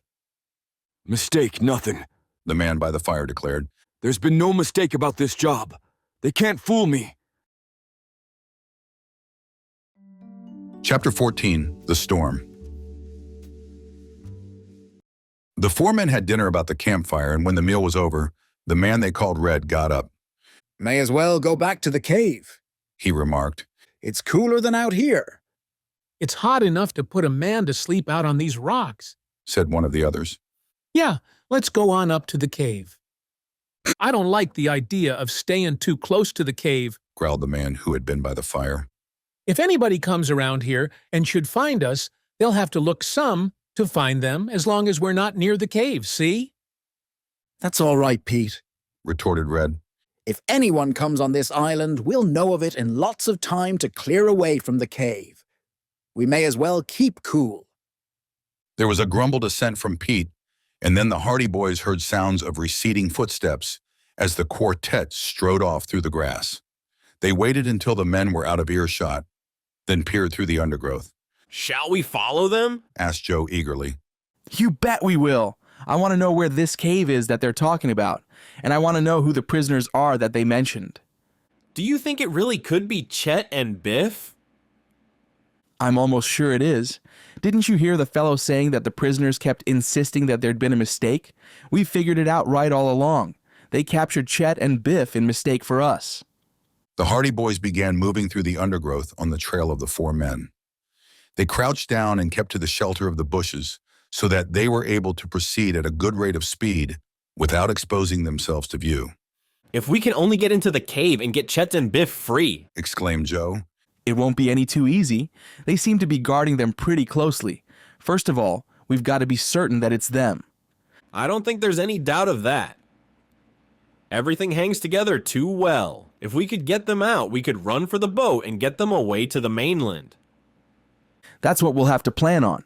But the main thing is to find this cave. Yes, of course. The four men in the lead had entered the outskirts of a small grove toward the center of the island. Frank could just see the head and shoulders of the last man disappearing into the woods. He marked the spot where the fellow had entered the grove, and the Hardy Boys made toward it. They found it comparatively easy to follow the trail, for the others had beaten down the grass and twigs in passing, and in a few minutes they had reached the grove. Go slow, cautioned Frank as they entered the shadow of the trees. They may have seen us crossing the clearing. They listened for a moment. They could hear the crashing of branches and the crackling of twigs, the distant hum of voices as the quartet continued through the woods, so they went ahead. The wood was steaming hot, and the ground was dank underfoot. The grass was long, and the leaves of the trees drooped of their own weight. Once Frank saw a blacksnake scurrying away through the grass, but none of the serpents molested them. The path the boys followed was beaten down by the feet of the men ahead, and they made easy progress until at length the sight of a clearing ahead warned them to again exercise caution. They crept along through the trees and underbrush until the clearing came fully into view. It was at that part of the interior of the island where the swamp gave way to the rocks, and the grassy clearing led in a gradual slope to a high wall of rock, at the base of which was the mouth of a cave. As the Hardy Boys watched, they could see the four men at the opening. One of the fellows, a tall, dark man, was mopping his brow with a handkerchief, while another, a man with a shock of red hair, was just going into the cavern. The other two had flung themselves down on the rocks in the shadow of some overhanging bushes. So that's the cave, exclaimed Frank. I wonder if Chet and Biff are inside. Most likely. I wish we could get a little closer. Too dangerous. They can see anyone coming into the clearing. This was true. The cave had evidently been chosen not only for its possibilities as a shelter, but for its defensive virtues as well. It was plainly the hangout of the gang. We'll have our work cut out for us to get in there, muttered Frank. The place is too much in the open. Our only chance is to wait until some of them go away. We might be able to sneak up closer when they're asleep. We'll try it. The only thing for us to do right now is wait until they're all asleep. The boys settled themselves down in the bushes, prepared for a vigil until nightfall. It was now late in the afternoon, and when Frank glanced up at the sky, he saw that clouds had gathered. The sunshine had gone, for a dense black cloud obscured the sun. The sultry and oppressive heat of the afternoon had evidently presaged a storm. Looks like rain. It sure does, agreed Joe, looking up. As though in corroboration, there was an ominous rumble of thunder. The wind had died down. Every leaf, every blade of grass was still. The clouds were massing silently. However, the storm held off, and although the sky was overcast and threatening, twilight fell without rain. Frank and Joe, from their hiding place in the bushes, watched the four men moving aimlessly about the cave that afternoon. Two of them had remained inside the cave for a long time, while the other pair chatted on the rocks outside. Night came at last. From the interior of the cave came the flicker of flames, and the Hardy Boys knew that the gang was making a fire for the night. The heat was still oppressive. Darkness fell without moon or stars. We'll soon be able to creep up on them now, said Frank. If we can only get close enough to hear what they're saying, we'll probably be able to make sure if they have Chet and Biff with them. The boys waited until the fire had died down. The four men had all disappeared within the cave. Quiet now, Frank whispered. He began to make his way out of the undergrowth. Joe followed close behind. They crept up toward the entrance to the cave. They were about halfway across the open space when the whole scene about them was suddenly revealed with startling clarity in the livid glow of a flash of lightning. This was followed immediately by a crash of thunder that seemed to shake the very rocks on which they stood. As though this were but a prelude, rain began to fall, gently at first, then with increasing force. Other lightning flashes followed. Then the storm broke in all its fury. A gradually rising wind began to rake the treetops, and the swishing of leaves and creaking of limbs could be plainly heard.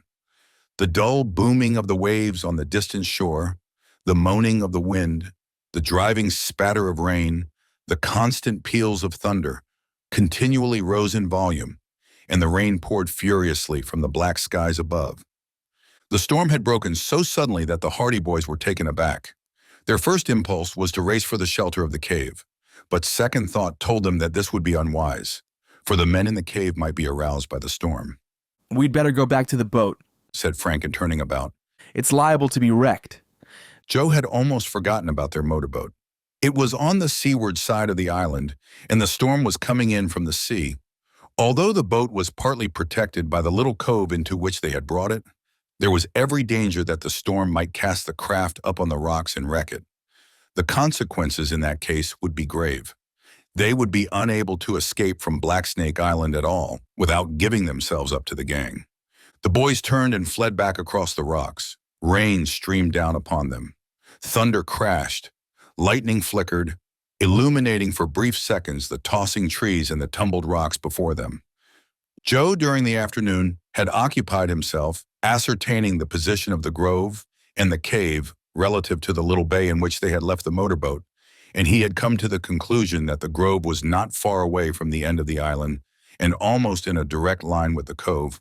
Now, in their mad race toward the shore, he took the lead, heading toward the rocky bluffs. The Hardy Boys stumbled through the grove, keeping somehow to the trail. They were aided by the lightning flashes that gave spasmodic illumination, revealing the soggy leaves, the black branches, the tossing treetops bowed in the wind. The storm had become a din of furious sound. The gale shrieked its way across the island from the booming sea, and the thunder rolled like a battery of cannon while the rain beat down on the forest in a drumming downpour. The boys were soaked to the skin. They fled toward the shore, keeping their course more by instinct than judgment, and all the time there was the dread thought in their minds that they were lost if the sleuth should be cast up on the rocks and wrecked. Chapter 15. A Startling Announcement. The Hardy Boys reached the cove in the nick of time. Although the place was protected from the full fury of the sea, the high wind had lashed the waves to such an extent that the boat was pitching and tossing about in imminent danger of running aground. The beach was sandy, however, and after some maneuvering, the boys were able to run the boat up on the shore, where it was safe enough. The storm by this time was showing some signs of abating, although the rain was still pouring in undiminished vigor. Frank rummaged about in the boat until he located their oilskins, and these they donned, although their clothes were already drenched. I'd hate to be out at sea on a night like this, shouted Frank as the lightning revealed the tossing inferno of waves under the black skies. At that moment, a light flashed away out to the right. A boat, exclaimed Joe. Heading toward the island. They kept their eyes fixed on the place where they had seen the light. In a few moments, a vivid splash of lightning cut the darkness, and they had a momentary glimpse of a small motorboat tossing about in the black waves. He'll never make the shore in this storm, said Frank, shaking his head. Can it be Tony? I hardly think so. He wouldn't come close in such a storm. That's true, too. I think it's some outsider. Do you think we can help him? I don't think so. He'll probably pile up on the rocks. Perhaps he's one of the gang. That's so, agreed Frank. I hadn't thought of that. Perhaps he knows where he's going after all. Still, it won't hurt to go down the shore a bit and see if he makes his landing all right. They went on down the shore in the darkness, picking their way among the rocks, feeling in their faces the salt spray blown in from the sea. The dull booming of the surf and the howling of the wind provided an almost deafening cacophony of sound. Every little while, a lightning flash would reveal the little boat, slowly heading in toward the shore. Suddenly, Frank stopped short, grasping his brother by the arm. I saw a light ahead. I thought I did too, right on the shore. They waited. In a moment, the light reappeared. It bobbed slowly up and down and appeared to be moving down toward the beach. Somebody is going down to meet the boat. It must be one of the gang, declared Frank. The boys went forward more cautiously. The next flash of lightning showed that Frank's assumption was correct. They could see 4 men in oilskins trudging down among the rocks. The man in the lead carried a powerful electric lantern that cast a vivid beam of light upon the rain-washed boulders. They saw that the man in the motorboat was heading toward a small bay that afforded ideal protection from the storm. The entrance was very narrow, and great waves dashed over the rocks with showers of white spray, but the man in the boat guided his craft skillfully into the channel. He was in difficulties for a few moments, but by good steering brought the craft around. Then it shot forward, making the channel neatly, and surged down toward the beach. The men in oilskins were there to meet him. The boat was run up on the sand, and the lone steersman sprang out and splashed through the water. For a few moments, the 5 men conferred, standing there on the dark beach with the wind whipping their oilskins about their legs, the lantern gleaming like a white eye in the rain pouring down upon them. They looked like 5 sinister birds of prey as they stood there in the storm, and then they turned and began to walk back up over the rocks toward the center of the island. This must be their landing place, said Frank. And that means they must have a good trail from here to the cave. Let's follow them, suggested Joe. Just what I was going to say. We know our boat is safe, and we can't get any wetter than we are now. The boys therefore made their way down to the place where the 5 men had been standing. They could see the reflection of the lantern as it bobbed up and down, while the quintet trudged back toward the trees, and they followed. True enough, there was a well-defined trail among the rocks, and they made easy progress, considering the darkness and the fact that the trail was unknown to them. The height of the storm had passed, and the rain had settled down to a steady downpour. The roar of the thunder had diminished to an occasional distant rumble, and the lightning flashes were less frequent. The wind, too, had died down. The light ahead guided them up the trail, across the rocks, then into the grove again, and in a short time they again emerged on the edge of the clearing and could see the dull mass of the granite slope before them. The fire still gleamed, and they could see the 5 men go into the cave, which was brilliantly illuminated for a moment in the light of the lantern, which the first man held so that the others might pass. We may as well go right up, said Frank. We've come this far. There isn't any use backing down now. I'm with you. They crossed the rocks and crept up toward the entrance to the cave. They found tumbled boulders about the opening that afforded good protection, and they were able to make their way up to within a few feet of the cave mouth without danger of being seen. The wind and the rain still created sufficient noise to drown out any sounds that they might have made in their approach. Through an opening in the boulders, they peeped into the cave. As they were in darkness, they knew there was little chance that they would be seen by the men within. As for the latter, they were in the full glare of the fire, which one of the men had replenished from a pile of wood nearby. The boys, therefore, could see without being seen. The men were divesting themselves of their oilskins, and one of them, the newcomer, had flung himself down on a pile of blankets as though exhausted. I tell you, it was a tough trip, he was saying. I was sure I was going to be wrecked. I couldn't find the passage. If you hadn't come along with the lantern when you did, I'd have been washed up on the rocks, and the boat would have been smashed to pieces. Well, you're here, and that's all there is to it, declared the man they called Red. You shouldn't have started out when you saw a storm was coming up. I didn't know it was going to be so bad. Anyway, I thought I'd get here before it broke. It must have been good news that brought you out here tonight, declared one of the others, sitting down. I'll say it was good news, said the newcomer. Mighty good news. What is it? They asked eagerly. I found out why Fenton Hardy didn't pay any attention to that letter. The boys listened eagerly. At the mention of their father, they knew that all their suspicions had been verified. They waited tensely as the conversation went on. Why? Asked Red. He didn't get it. Why didn't he get it? The newcomer paused and smiled. The reason he didn't get it, he said slowly and triumphantly, is because we've got him. Got him? We've got Fenton Hardy. How? Where? How do you know? Questions were fired at the newcomer from all parts of the cave. He was enjoying the sensation he had caused. As for the hidden listeners, they experienced only a sickening amazement. The gang got him in Chicago last night. I just got word this afternoon. He went out there to catch Baldy, but the boys got wind of it, and they laid a trap for him. He stepped right into it. Good, exclaimed the red-headed man, rubbing his hands. What could be sweeter? We've got Hardy, and we've got his sons. By the way, how are they acting? Asked the newcomer. Oh, still kicking up a fuss, the young brats. Growled the man called Pete. They say they ain't the Hardy boys at all. Don't worry about that. Bring 'em out here. One of the men got up from beside the fire and disappeared into the rear of the cave. His footsteps died away, and the Hardy boys judged that there must be some sort of inner chamber to the place. In a short time he returned, pushing ahead of him 2 boys. Frank and Joe peered forward, striving to catch a glimpse of the lad's features. With a clanking of chains, the boys emerged into the firelight. They were Chet Morton and Biff Hooper. The lads were handcuffed and their ankles were bound by a gleaming length of chain, just long enough to enable them to walk. They appeared thin and tired. Their shoulders drooped wearily, and as they stood before the fire, they said nothing.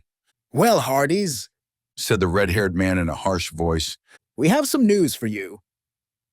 We've told you before, said Chet. You've made a mistake. We're not the Hardy boys. The man named Pete stepped suddenly forward from the shadows and cuffed Chet savagely on the side of the head. Shut up, he snarled, and cuffed Biff Hooper as well. No more of that. We're tired of listening to it. You're the Hardy boys, all right, and it won't do you no good to deny it. You've made a mistake, insisted Chet stubbornly. We'll show you how much of a mistake we've made, roared one of the men. We brought you out here to tell you something. Our men have got your father at last. Mr. Hardy? Exclaimed Chet, greatly taken aback. Yes, Mr. Hardy, exclaimed Red, mimicking him. That shot sunk home, didn't it? We've got him, and we've got you, and we'll starve you into making your mother come across with the money we want. If you have been holding out, hoping your father would come for you, it's no good now. We've got him, and we've got you, so you may as well give up. There's no use asking us, declared Biff. We're not the Hardy boys. Red cuffed him viciously over the ears again. Biff staggered back from the blow.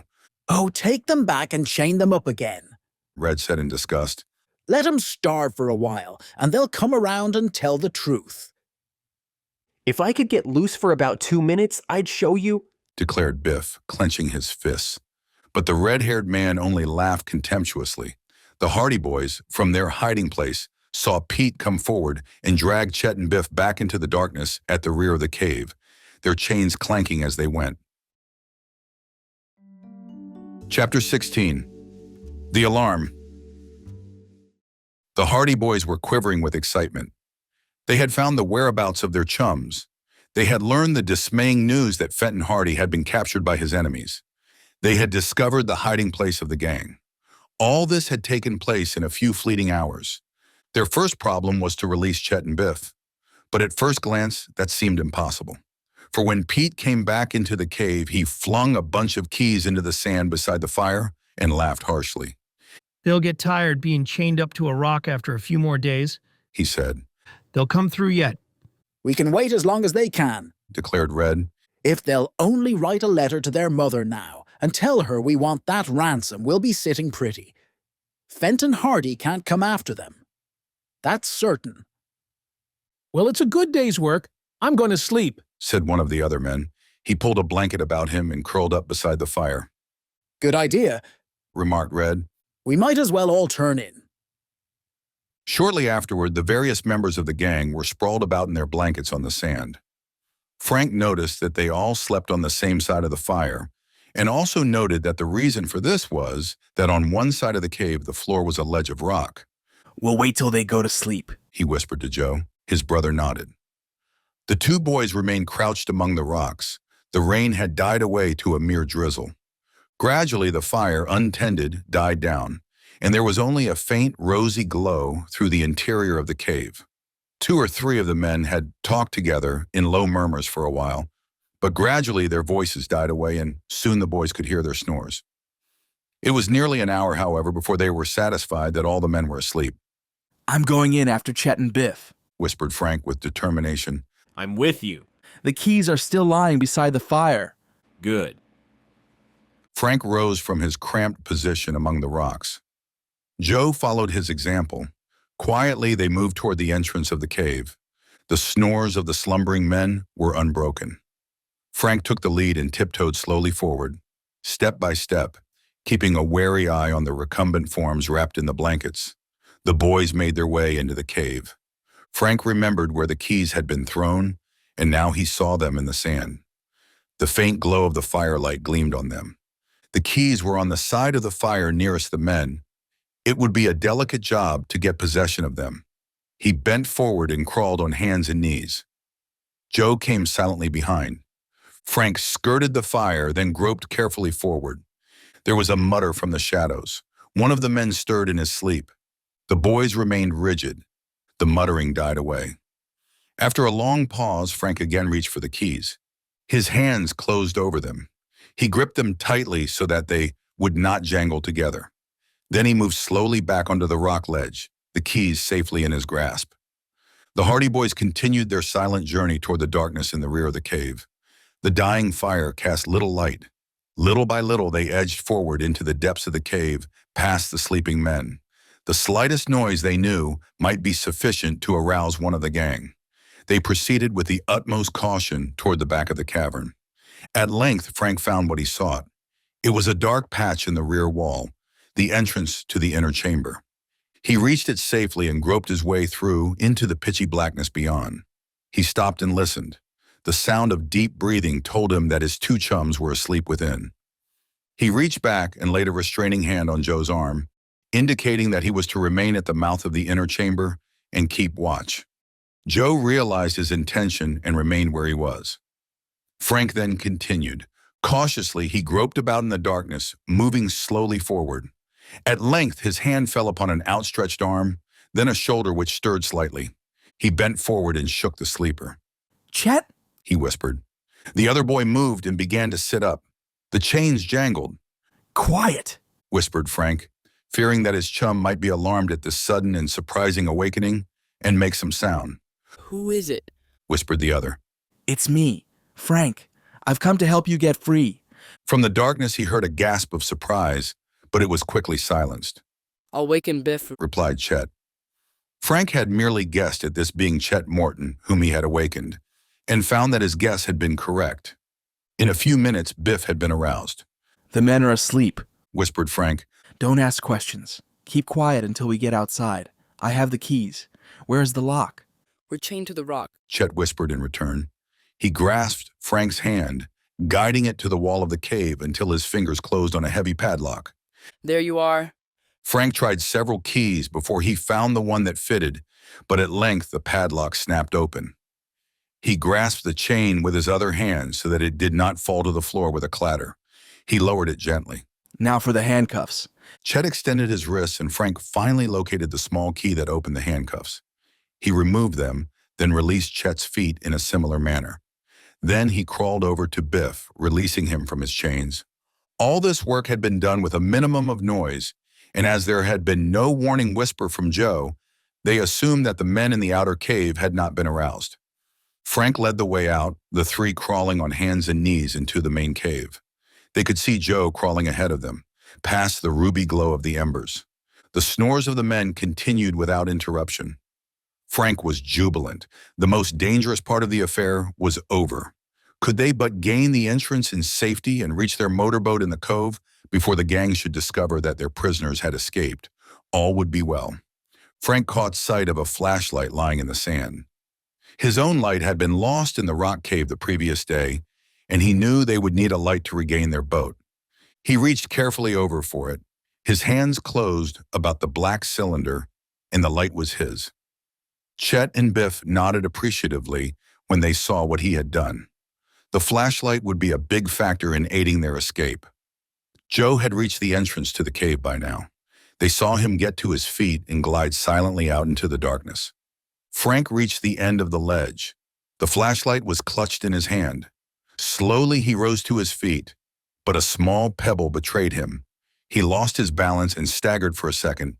Had it not been for the flashlight, the emergency would have passed because he flung out his hand and supported himself against the wall of the cave. But the heavy flashlight struck a loose projection of rock. There was a grinding clatter of stone as the rock came free. In the dead silence of the cave, the noise seemed magnified many times. Frank knew that the sleepers would be aroused. He threw caution to the winds. He leaped forward, gaining the entrance at a bound. Chet Morton and Biff Hooper, seeing that nothing was to be gained by further caution, scrambled to their feet and raced in pursuit. The noise of the dislodged rock had already wakened one of the men. He raised himself on elbow in alarm and peered about. Then he saw the fleeing figures in the mouth of the cave and heard the running footsteps. He sprang at once to his feet. "They're getting away," he roared. "Wake up, men! They're getting away!" Instantly, pandemonium prevailed within the cave.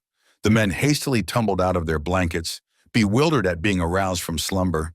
The Hardy Boys and their chums, racing across the rocky stretch on the outskirts of the cave, heard the uproar and the cry, "After them! Don't let them escape!" Chapter 17, Capture. The men in the cave lost no time in taking up the pursuit. They had been sleeping in their clothes and, once aroused, hurried out of the cave in search of the fugitives. The boys raced across the rocks. Behind them, they could hear shouts as the gangsters called to each other. Then came the crash of a revolver as one of the men pumped shot after shot in their direction. Biff sprawled full length on the rocks. "Are you hurt?" asked Joe, stopping to help him rise. "No, I'm all right," gasped Biff, scrambling to his feet. He had suffered bruises but seemed otherwise uninjured. However, when he began to run again, Joe noticed that he was limping and his progress was slower than formerly. Frank had the battered flashlight, but he did not dare switch it on for fear of revealing their whereabouts to the men. The latter, however, were stumbling along behind, following the trail by reason of the noise the boys made in their mad flight toward the trees. The men had the advantage in that they knew every inch of the rocky ground. The boys had to proceed more cautiously because it was unfamiliar to them, especially to Chet and Biff. Biff was limping along in the rear, and Joe purposely slowed down his pace so as to remain with his chum. But the delay was fatal. Out of the darkness came one of their pursuers, and with a growl of triumph, he flung himself at Biff. His arms encircled the lad's legs in a perfect tackle, and Biff went down with a crash. Joe wheeled about and plunged upon them, striking out desperately to fight off Biff's attacker. They struggled fiercely in the darkness. Joe felt his fist crash into the man's face, and he heard a grunt of pain. Biff was wriggling out of his assailant's grasp, and the boys might indeed have made their escape had it not been that the other men came running up out of the shadows. With a roar of fury, two of them plunged at the boys and hauled them away from their comrade. "After the other two!" shouted a voice which they recognized as that of Red. "They're heading for the bushes!" Joe and Biff found themselves roughly hauled to their feet, their arms held tightly behind them. They heard the clatter of footsteps as two of the other men ran after Frank and Chet. "Back to the cave with them," growled Red. Looks like we've got one of the guys that helped him get away. I've been thinking all day that there was someone hanging around here that we didn't know about. The lads were shoved and pushed ahead of their captors, dragged and bundled across the rocks until they reached the cave. Then they were roughly shoved through the entrance into the light of the fire. Ah, I thought so, declared Red. One of the guys that tried to help them get away.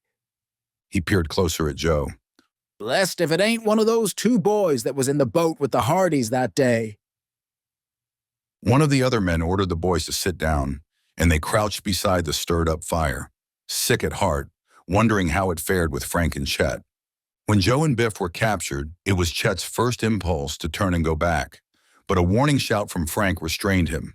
"Keep running," he called. "If they're caught, we'll have a chance to get help." The wisdom of this course flashed on through Chet's mind at once. If they went to the aid of their comrades, they would probably all be captured and in a worse position than before.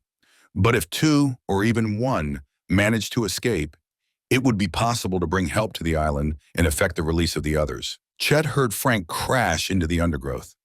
It was pitch dark, and although he tried to follow, he knew he had left the trail. He did not call out because he was afraid of revealing his whereabouts to the men behind, but he blundered on, hoping to catch up with Frank. As for the latter, he was quite unaware of Chet's predicament. Chet crashed into the bushes. Branches whipped his face. Roots gripped his feet. He struggled on through the dense growth, blindly in the darkness. Far ahead of him, he could hear Frank making his way through the underbrush. But when he tried to go toward the sound, he found that his sense of direction was confused. He struggled on for some time. Suddenly, he saw a patch of gray light ahead. It was the open sky, and he soon plunged out of the undergrowth into a rocky clearing. He breathed a sigh of relief, but the relief was short-lived. A dark figure loomed up before him. He dodged swiftly to one side, but a huge hand caught at his clothing. He was spun violently around, and then he was caught by the collar despite his struggles. "Got you!" grunted the dark figure with satisfaction. "Now if we can only get the other—" He said no more, but shoved Chet before him across the rocks. Then it was that Chet found that, instead of fleeing farther away from the cave, he had really made a circle in the wood and had emerged directly into the clearing again. He was sick with disappointment. He wriggled and twisted in the grasp of his captor, but the man was too strong for him, and he shook Chet vigorously, tripping his feet from under him. "None of that! You come along with me!" he rasped, and in a few minutes Chet was shoved back into the cave, where he found Biff Hooper and Joe Hardy crouched silently beside the fire with downcast faces. Frank alone had escaped. Frank knew that Chet had got lost, but he did not dare call out, for he could also hear the running tramp of feet that told him their pursuers had not yet given up the chase. If he could only reach the cove and get the motorboat started, he would be able to go over to the mainland for help. If only one escaped, it would be sufficient to save the others. He could not afford to risk his own capture in seeking Chet. He crashed on through the bushes, trying to make as little noise as possible.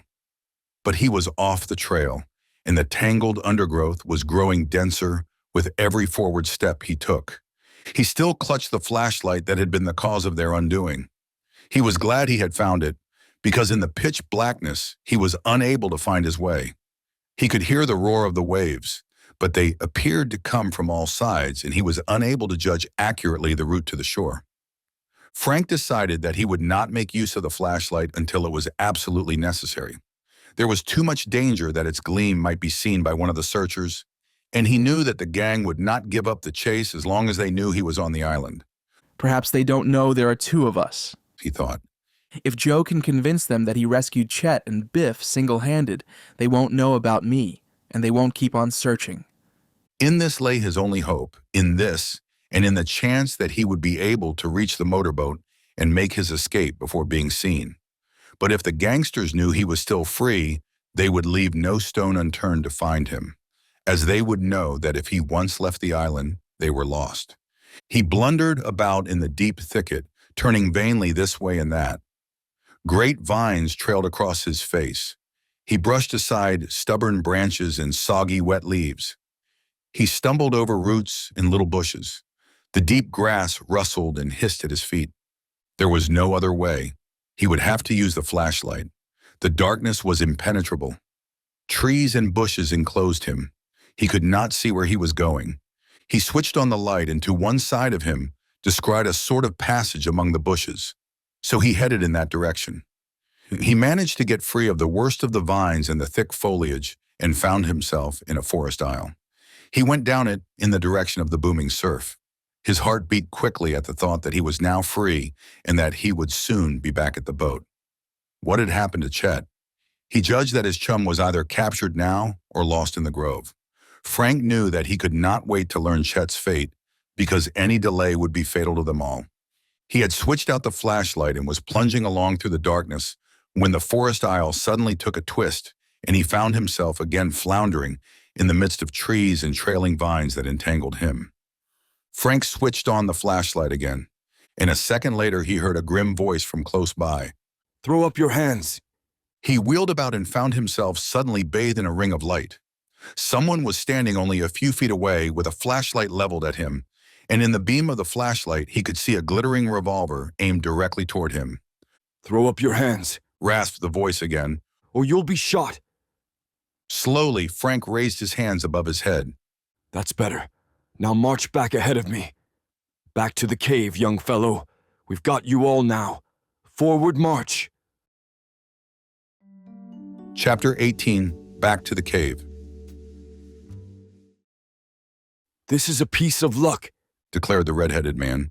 He squatted by the fire with his arms folded and surveyed the 4 prisoners. Frank and Joe had been dragged back to the cave with the others and were now bound and helpless, while the gangsters confronted them. Who are these two? Asked the man called Pete, indicating the Hardy Boys. Red shook his head. We've seen them before. They were in the boat the day we were looking these 2 birds over, he remarked, gesturing toward Chet and Biff. What's your names? Demanded Pete gruffly. The Hardy Boys glanced at one another.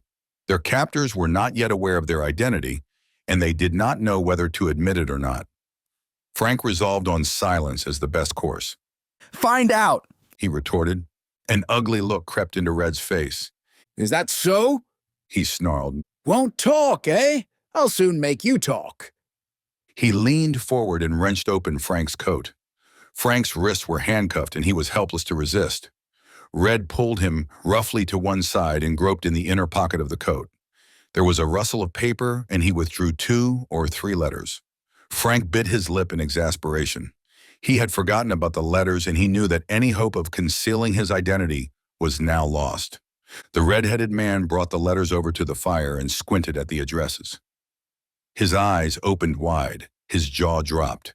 Frank Hardy! He gasped. What? Demanded one of the other men. All these letters are addressed to Frank Hardy, declared the astonished gangster. What do you know about that? With a sudden movement, Pete grasped Joe by the collar and held him while he turned his pockets inside out.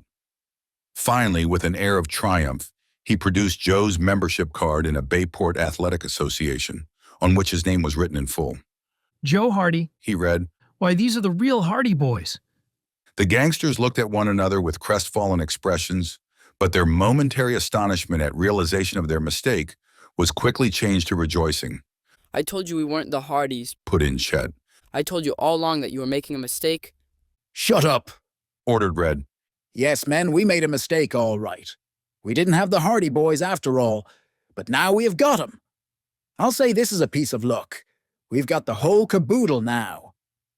Meanwhile, one of the men had been going more thoroughly through the boys' pockets. Now he grunted. Armed! Would you believe it? Brats like these. Take the guns away, came the order from Red. What'll we do with the others? Demanded one of the gangsters. With the 2 we caught in the first place, we'll hang right onto 'em. We'll hold the Hardy Boys for ransom the way we intended to, and we'll make some money out of the other 2 as well. You 2 boys, he said, turning to Chet and Biff. Have your people got money? Find out, snapped Chet, following Frank's example. We'll find out, all right, rasped Pete. We'll find out, and if they haven't got money, it'll be all the worse for the pack of you. He chuckled suddenly. We'll make a real haul out of this, men. 4 ransoms. Yes, and now that we have the real Hardy Boys, we'll give Fenton Hardy a few anxious minutes. laughed another of the men from a dark corner of the cave. Where's our father? Asked Frank. Red scratched his chin meditatively. You're getting curious, hey? Want to know where your father is? I'll tell you. He's in a safe place where he can't get out of. Our men out in the west got him. What are they going to do with him? Ah, said Red with an air of mystery. What are they going to do with him? That's the question. One thing is certain. They're going to let him live until we collect ransom for you two. And after that? After that? Well, it's up to the boss, but I'm thinking he'll never let Fenton Hardy loose again. He's too dangerous. Maybe now, my young friends... Don't talk too much, Red, warned Pete, stirring the fire. Put these kids all in the inner cave and let's go to sleep again. I guess you're right, Pete, agreed the red-headed man. It don't pay to let 'em know too much. With that, the Hardy Boys and their two chums were bundled into the other cave, where a long chain was passed beneath the links of their handcuffs and passed through a staple embedded in the rock. The chain was fastened with a heavy padlock. Frank's heart sank as he heard the padlock snapped. There seemed to be no hope of escape now. They were securely chained together in the darkness of the inner cave. Their captors left them. I guess you'll be safe enough in there until morning, grunted Pete as he departed, last of all.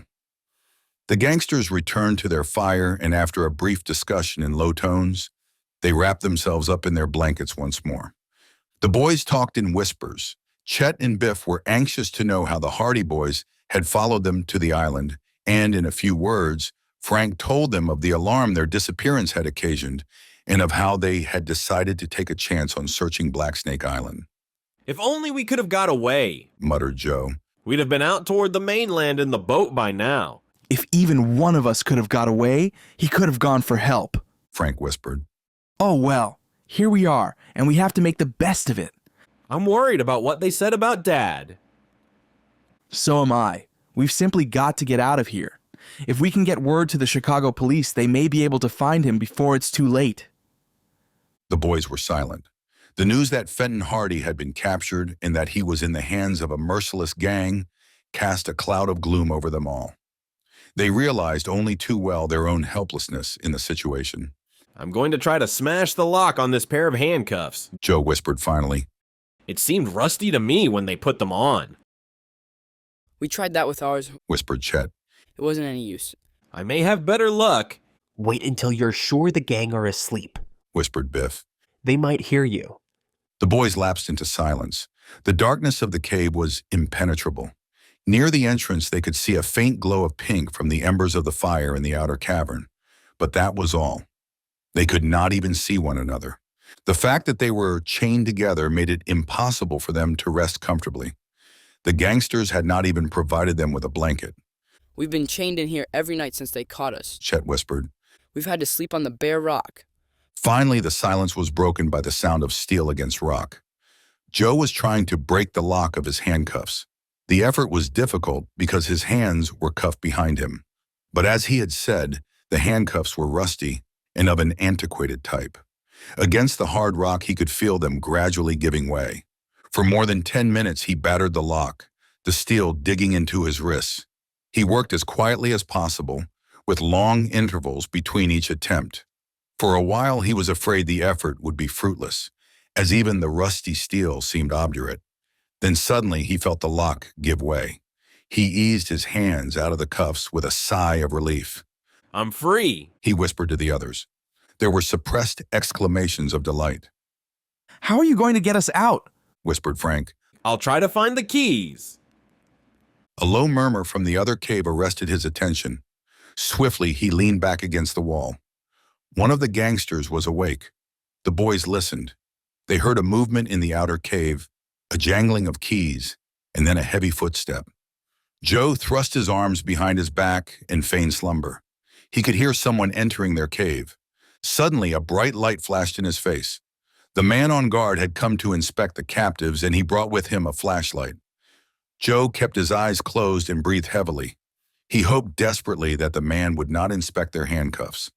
The fellow appeared satisfied and in a few moments went away. Through narrowed eyelids, Joe could see his dark form as he reached the passage between the two caves. He saw the round white circle of light shine for a moment on a small rock shelf in the passageway, and he saw the guard reach up and toss a bundle of keys on the shelf. Then the man went on his way, switching out the light. Joe's heart beat faster. This was luck for which he had not dared hope. He now knew where the keys were kept. Could he but reach them, without arousing the guard, their chances of escape were multiplied tenfold. He waited until it seemed that hours had passed. None of the boys dared so much as whisper. The silence was profound. From the outer cave they could hear snores, but whether the guard was asleep or not, they could not tell. Joe realized that they would have to make their attempt before dawn, but he also knew that he could afford to wait, because the hours just before the break of day are the hours in which the average person sleeps most soundly, and there was every chance that the guard might be asleep by then as well. At last he decided that it was time to act. He got up quietly and began to make his way across the cave. Inch by inch he crawled across the rocky floor. He scarcely dared breathe for fear of disturbing one of their captors. He was at the passage at last. The fire in the outer cave had died down. There was scarcely a vestige of light. This gave him hope, for it seemed to indicate that the guard had fallen asleep. Otherwise, he would have replenished the fire to protect himself against the night chill. Joe groped for the little rock shelf. At first it eluded him, but at last his hand closed upon the keys. Carefully, he raised them, his hand clutching them tightly to prevent a betraying jangle of sound. He turned slowly to make his way back to the others. In silence, he reached them and began to grope for the chain that bound them together. He found the chain at last, then the padlock, and felt in the darkness for the key to fit it. The key at last. It was larger than the others, which he judged were the handcuff keys. The padlock snapped and he unhooked the chain. "That's that," he whispered quietly. "Now for the handcuffs." One by one, the other boys presented their shackled wrists to him in the darkness, and he groped for the key that would set them free. In a tense silence, he fumbled with the locks and the handcuffs, but one by one, the handcuffs opened. One by one, the boys moved quietly aside, rubbing their chafed wrists. At last, the task was finished. They were free again, but there still remained the outer cave. Chapter 19, Separated. Frank Hardy led the way. He paused in the passage for a few seconds, surveying the scene in the outer cave. All the men were asleep. They were rolled up in their blankets and lay sprawled in the shadows. There was merely a faint crimson glow from the embers of the fire. He did not go on all fours. He just crouched low as he moved across the cave among the sleepers. Quick, sure footsteps, as silent as those of a cat, brought him to the outer entrance. So much depended on their escape that the lads were uncannily silent. They seemed like mere shadows as they progressed, one by one, to the mouth of the cave.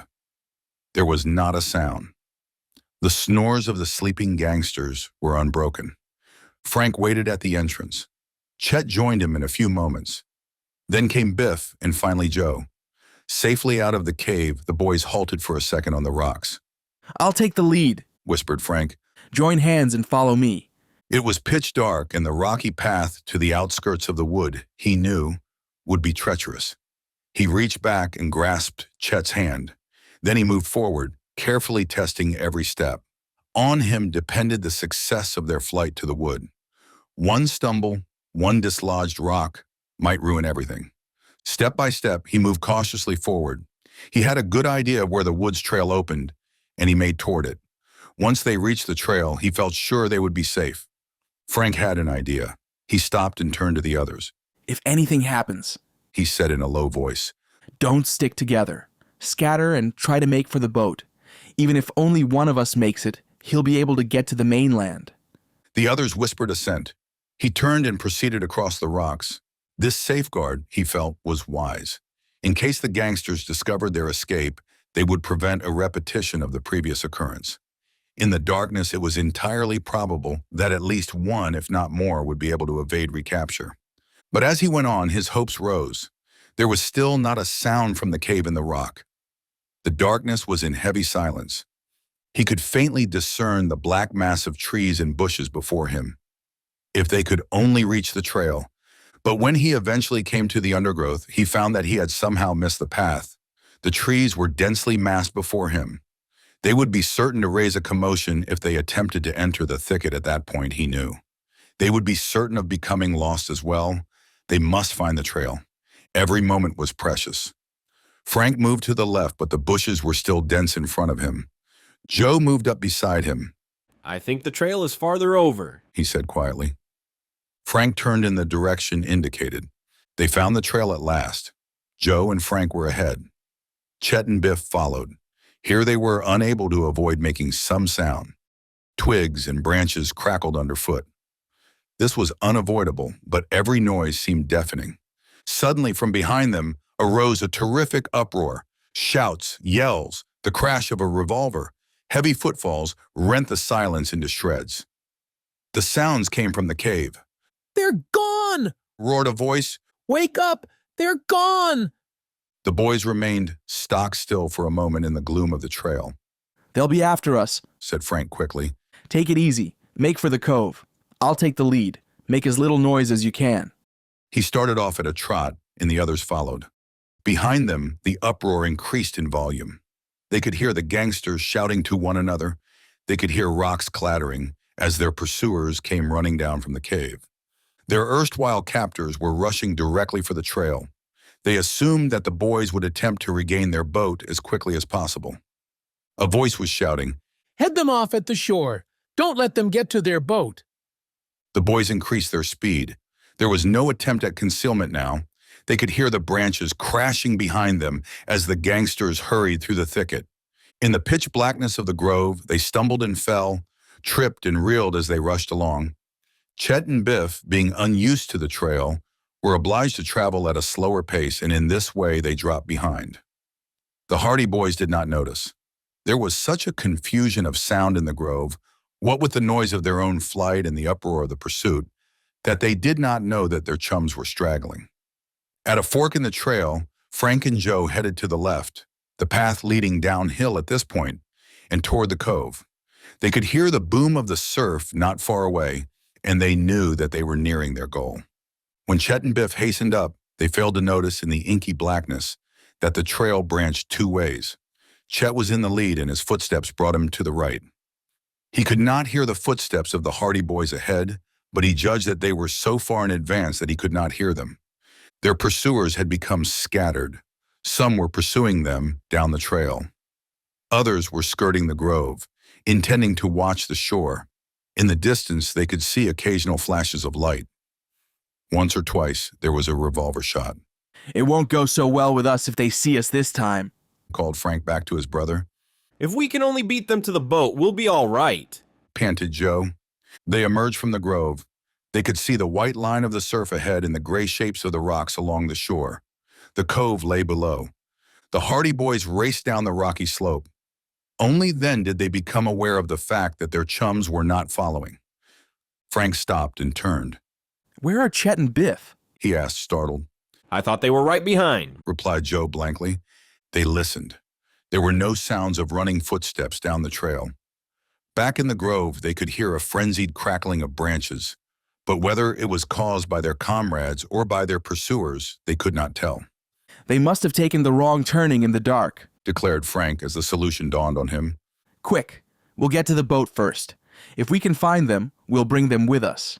If we can't, we'll have to make for the mainland alone."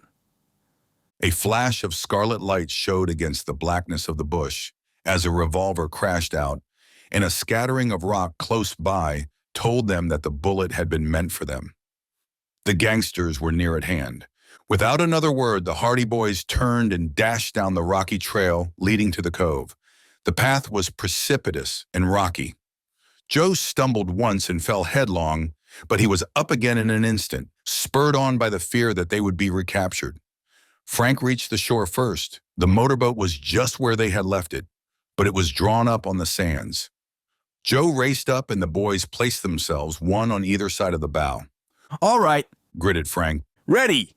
They shoved desperately at the motorboat, and it began to move slowly out into the water of the cove. The gangsters were drawing closer. The boys heard heavy footfalls on the rocks at the outskirts of the grove. Bang, bang. The revolver crashed out again. Bullets splashed into the water. Desperately, the Hardy Boys struggled with their boat. At last, the keel left the sand, and the boat slid out swiftly into the cove waters. Frank and Joe splashed out into the waves and began to scramble over the side. Frank had a glimpse of a dark figure racing down the rocky slope toward them. He leaped to the engine. "Here they are!" Roared a voice. More footsteps came running along the shore. The gangsters were converging toward the cove.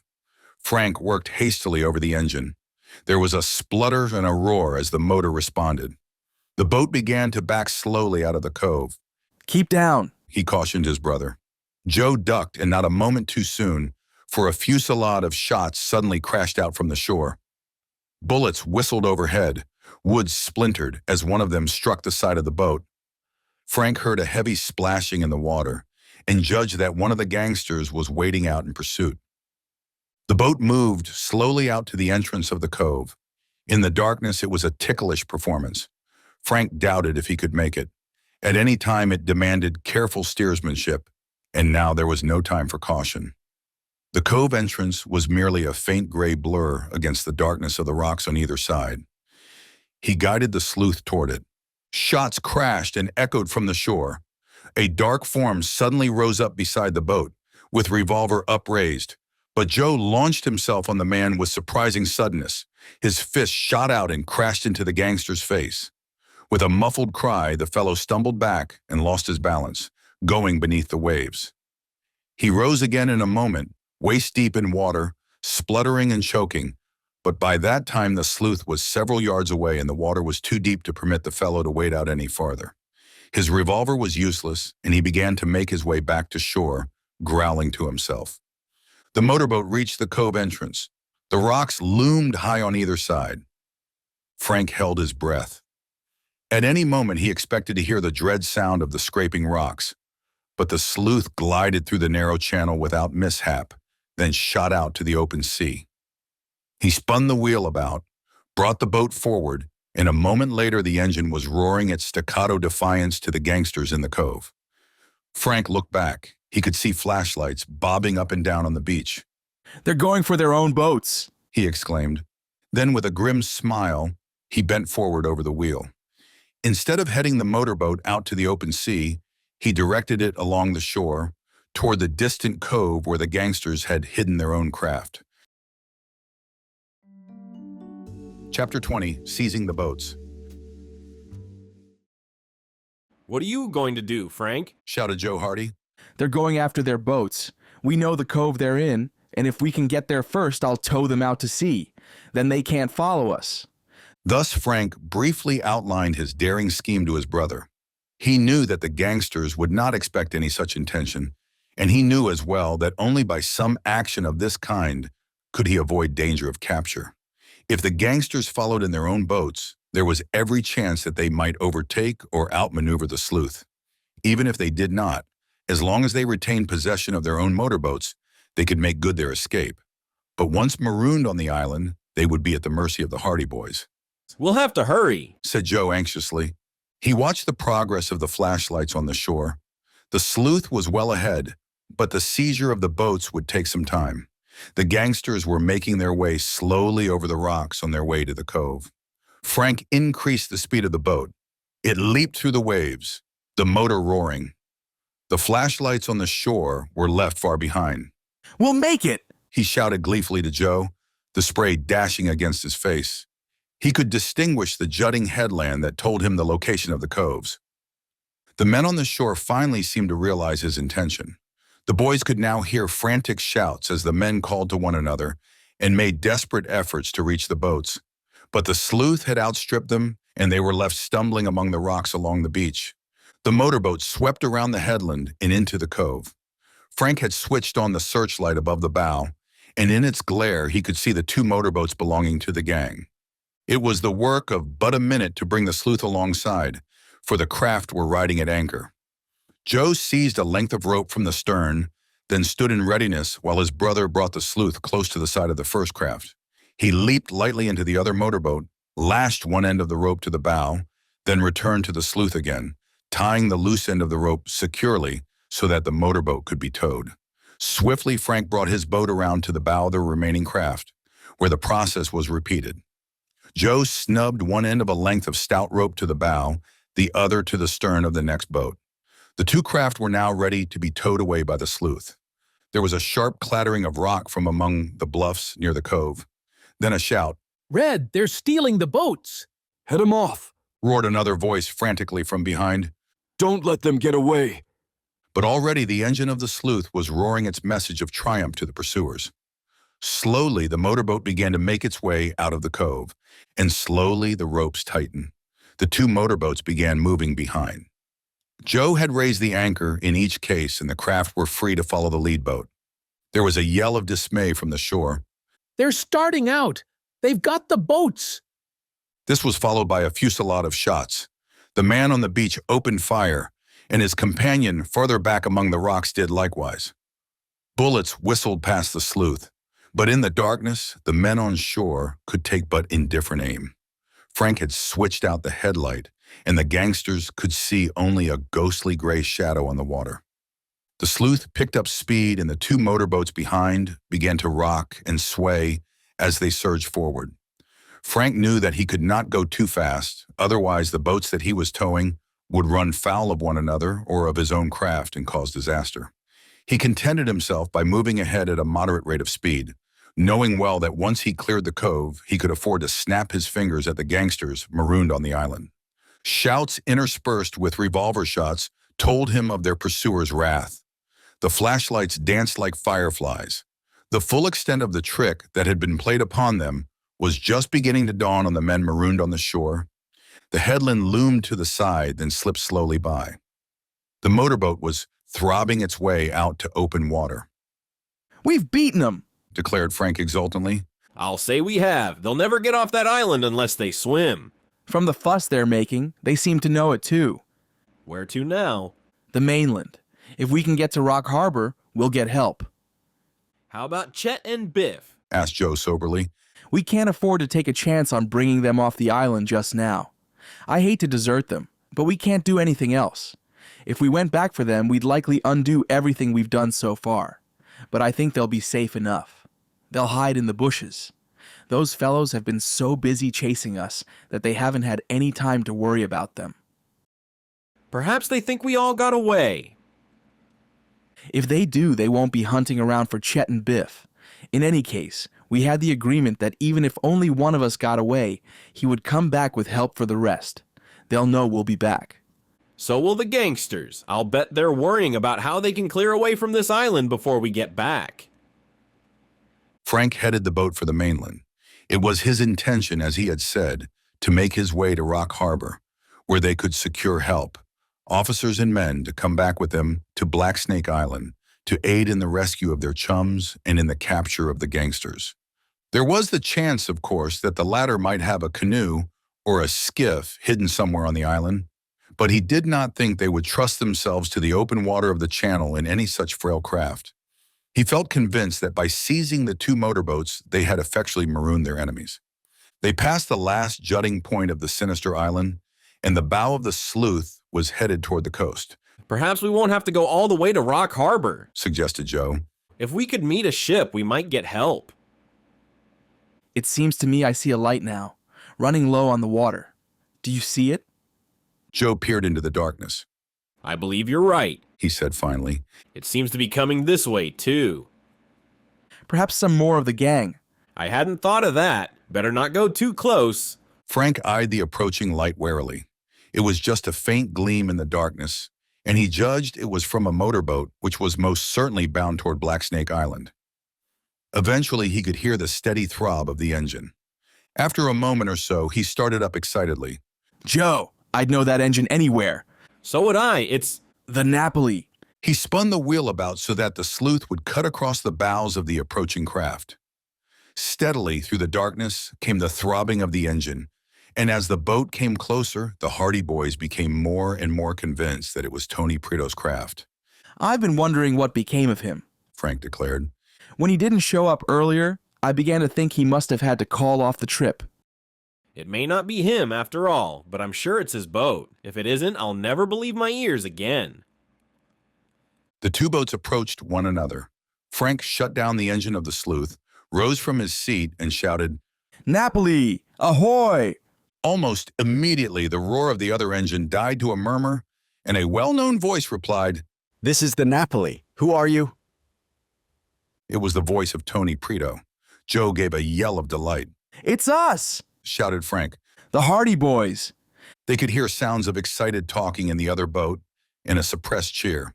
"Coming over," Tony called out, and in a few minutes the two boats had drawn up alongside. In the glare of the headlight, Frank and Joe could see Tony Prito, Jerry Gilroy, and Phil Cohen. Their greetings were cut short when the boys saw the two trailing boats, and Frank tersely explained the situation. "You couldn't have come at a better time. We found Chet and Biff on the island. They're still there. We tried to escape but got separated, and only Joe and I got away. Chet and Biff are in hiding somewhere, and we stole the other motorboats." "Whose motorboats?" asked Jerry. "Chet and Biff were captured by a gang of crooks who mistook them for us. These fellows had a cave on the island and 2 motorboats of their own. When we made our getaway, we towed their boats away with us, so the men are all marooned there." A chorus of excited questions broke forth as the newcomers demanded further details. But Frank went on. "We're going to the mainland for help. What we want you to do is take charge of these 2 motorboats and keep cruising around the island to see that the gang doesn't get away." "Good," approved Phil. "And if we can pick up Chet and Biff, we'll do it." "If you can, without letting the gang get hold of those boats again." "Fine," Tony declared. "We'll take the boats. Throw over that rope. Pushtut tra." He caught the rope deftly, and the captured motorboats were soon being towed by the Napoli, leaving the Hardy Boys' craft free for its flight to the mainland. "We'll be back as soon as we can," called out Frank. "We'll be watching for you." "Good. No use wasting any more time. Good luck." Good luck, shouted the others. Frank bent over the wheel again. The engine of the sleuth roared as the speedy craft turned toward the mainland. The Napoli, in its turn, began to forge ahead toward Blacksnake Island, its speed somewhat lessened now by the drag of the captured boats. Tony, Jerry, and Phil were agog with excitement over this strange encounter in the darkness and the sensational news the Hardy Boys had given them. So the 2 motorboats went their separate ways in the darkness of the night, one to the mainland, the other toward the sinister island where Chet Morton and Biff Hooper were marooned with the gangsters. Chapter 21, At the Island. In the meantime, what of Chet Morton and Biff Hooper? When they took the wrong turn in the trail, it was some time before they realized that the Hardy Boys were not running along before them. They were blundering along through the undergrowth in complete darkness, trusting to their chums to guide them through, when finally Chet stopped, panting. "Frank and Joe must be running like deer," he muttered. "I can't hear them at all." "We were all mighty close together a little while ago," returned Biff. "I know. And they seem to have disappeared all of a sudden." The thought struck Chet that they might be on the wrong trail. "Do you think we could have taken a wrong turn?" Biff listened. "There's no one ahead of us, that's sure," he said at last. "We must have got separated." As this conviction forced itself upon them, the 2 lads were overwhelmed with disappointment. They knew that the Hardy Boys would have little enough time to gain the boat and escape without waiting for them, and at the thought that they might be again left on the island at the mercy of their captors, they were profoundly discouraged. "We're up against it again, I guess," declared Chet. "Well, I think we'd better follow this trail anyway, wherever it leads to. Remember what Frank said, that if even one of us reached the boat safely, he could get to the mainland and bring back help for the rest?" "Yes, that's right. It isn't as bad as it might be." "I only hope the gang don't capture them before they make the boat safely. Listen." They stopped in their tracks and listened as the night wind bore to their ears the sound of gunfire from the beach. It was far over to one side of them. They could hear distant shouts. Then the spasmodic firing of revolvers followed again. "They must be having a sweet time. I guess the gang are trying to keep them from getting the boat," said Chet. Then they heard the muffled roar of the motorboat in the cove. "They're getting away," declared Biff in excitement. "You can hear the boat backing out." More revolver shots, more shouts. The roar of the sleuth's engine continued. "As long as they get away safely, I'm not worrying much," Chet said. "Just the same, I'd rather be with them. But they'll bring back help." "In the meantime, the best thing we can do is to hide." "The gang will be scouring the island for us now that they know we didn't get away with the others. And they won't be any too gentle with us either, if they get us. Chet and Biff decided that it would be best to get as near the shore as possible before concealing themselves, so as to be ready for a rush to safety should the Hardy Boys return with the promised assistance. By the sound of the motorboat and the shooting, they judged that the narrow trail led toward the shore, so they followed it as well as they could in the darkness. The wet branches slashed their faces and they stumbled over roots and slipped in the wet, deep grass. But gradually the sound of the breaking surf drew closer, and they knew they were coming nearer to the beach. The path suddenly dipped, and they descended a slope, finally emerging from the trees to find themselves on a rocky hillside overlooking the gray shore. They could see the white foam of the breaking rollers and the gray rocks below. But there was no sign of motorboat or of any human being. We may as well stay right on this hillside behind the rocks, Chet suggested. If we go roaming about the shore, we're likely to run into Red and his gang. Perhaps they've taken their own boats and gone after the Hardy Boys. They may have, but we can't take a chance on it. If any of them are prowling around, it would be just our luck to meet them. The chums made themselves as comfortable as possible in the shelter of a huge rock, from which they had a good view of the shore and the sea beyond. It was still dark, and they had little hope of rescue before morning. It'll take them quite a while to get to the mainland and rouse anyone to come out here to help us, remarked Chet. The big thing is for us to keep hidden until daylight, and then lay low until we see a chance of rescue. You can trust me to lay low. I've no hankering to be dragged back to that cave again. Me neither. The boys lapsed into silence. They realized that conversation was dangerous. At any moment, some member of the gang might be venturing near and might hear their voices. From a distant side of the island, they suddenly heard more shots. They broke out in a perfect fusillade of gunfire, and the rocks flung back the echoes, mingled with yells of rage. At the same time, they again heard the sound of the sluice engine, slower this time as though the craft were but crawling along. I can't understand this, said Chet. We heard them leave the cove a little while ago. Now they are away, down the shore, and going slow. Perhaps they're having engine trouble, said Biff mournfully. I can't figure it out at all. It's tough to be sitting here in the dark, not knowing whether they've got away or not. I don't dare let myself think they haven't got away, declared Biff with determination. An hour passed. The sounds of the motorboat had long since died away.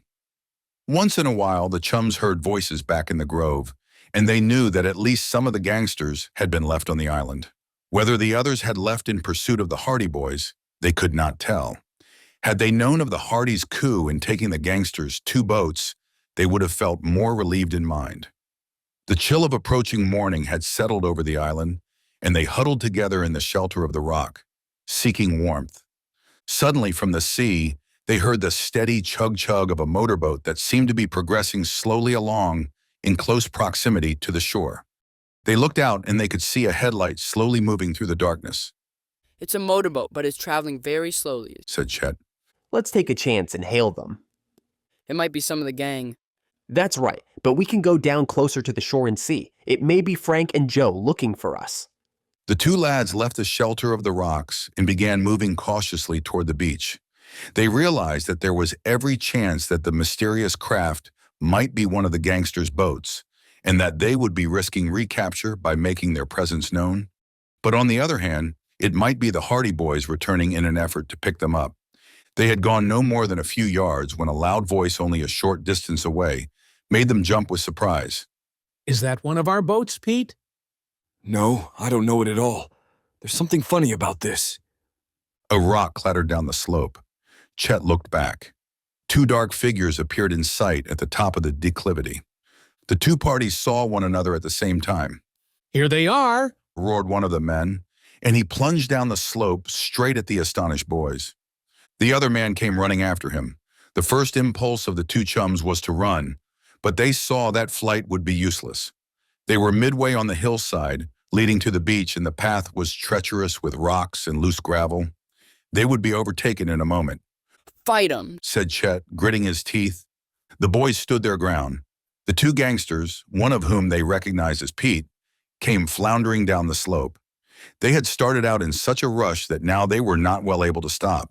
And as the pair came at them, the 2 chums braced themselves for the shock. Biff met the first man squarely. His passion for boxing now stood him in good stead. He judged his distance perfectly. As the fellow came at him, arms swinging, he drove a straight left to the fellow's midriff. The gangster gasped and doubled up with pain. He wavered for a moment, then Biff swung. His right fist crashed against the man's jaw, and the gangster toppled over on his face. He rolled over in the gravel a few times, then came to a stop, sprawled senseless on the hillside. As for Chet, he made use of strategy.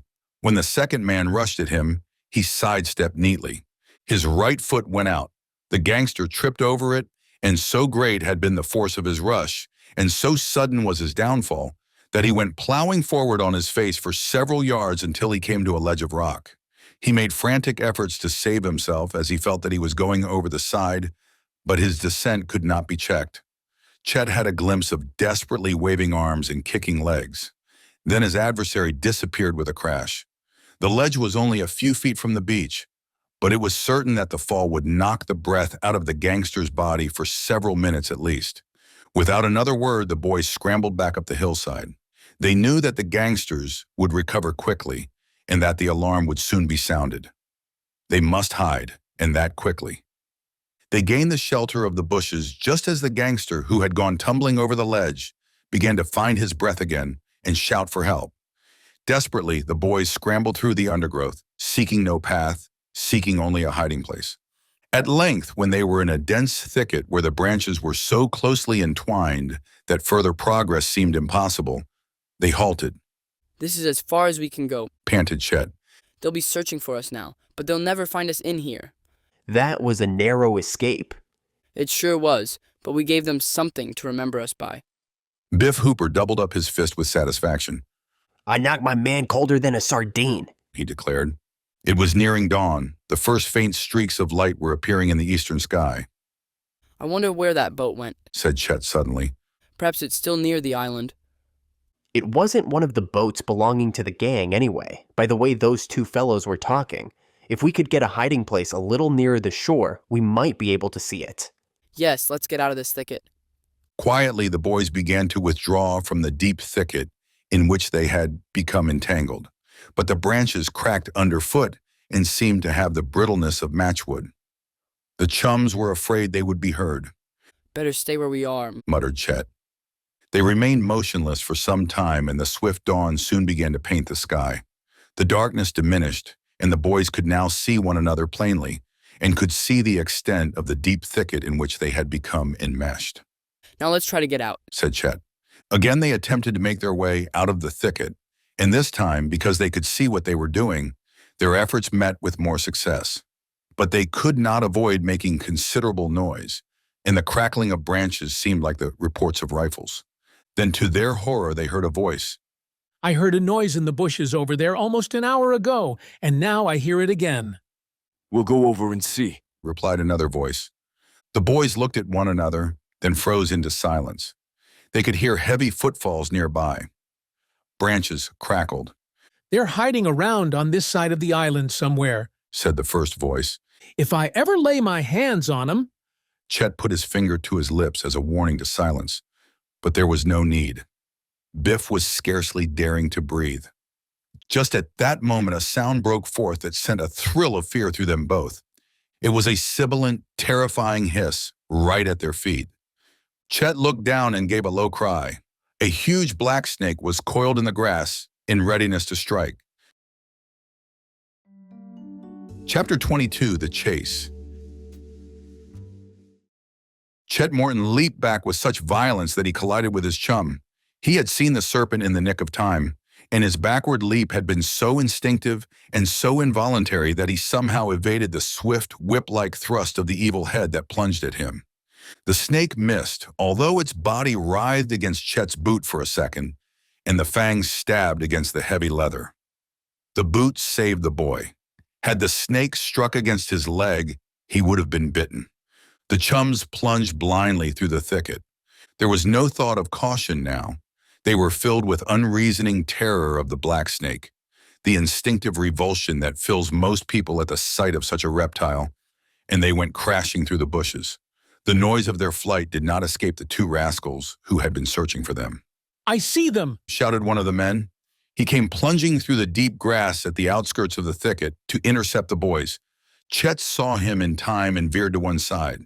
He just managed to evade the outflung arm, then went running desperately to the top of the hillside overlooking the sea. Biff came thundering behind, outdistanced the second gangster, dodged the other man, and raced after Chet. They went slipping and sliding down the slope.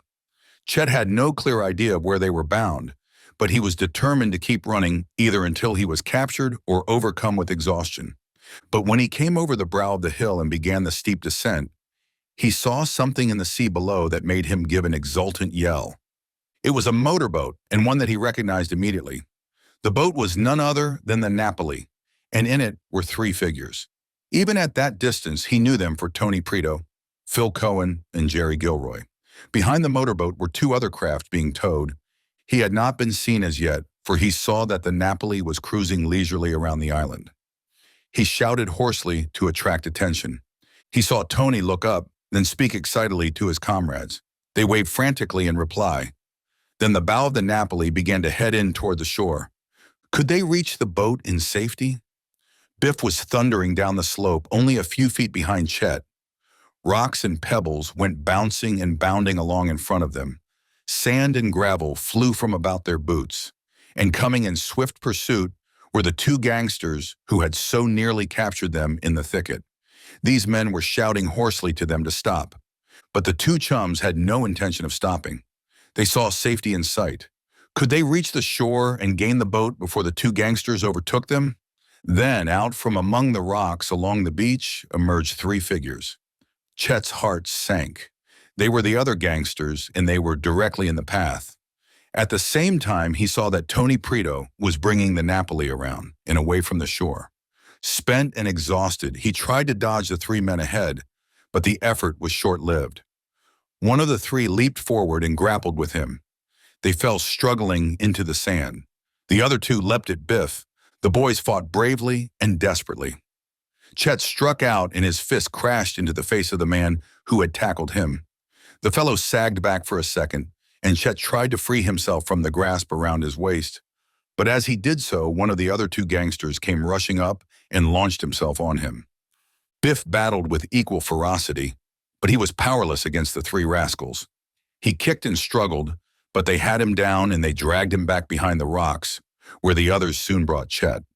The red-headed man with a bruise over one eye produced a length of stout cord from his hip pocket. "Tie him up," he snapped. "We've got him this time for keeps." Pete grabbed the cord, and in a few minutes, Chet's wrists were bound tightly behind his back, and his ankles were securely tied. Pete cut the cord and used the remainder for binding Biff. The 2 chums were helpless. As for Tony Prito, in the Napoli, he had quickly seen that it would be impossible, even foolhardy, to attempt to rescue his 2 chums. In the first place, there were 5 boys against 5 men, the latter desperate and fully armed. The only result would be the capture of them all, and the capture as well of the 3 motorboats by the gangsters. I hate to see them caught with us so close, but what can we do? He said, turning to the others, as he slowly brought the Napoli around. If the men catch us in the motorboats, the boys will only be worse off than they were before. I guess you're right, agreed Jerry Gilroy.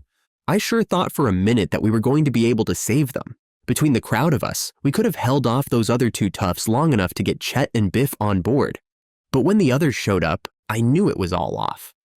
"The fellows put up a good fight anyway," declared Phil Cohen. "I hope those villains don't treat him too rough."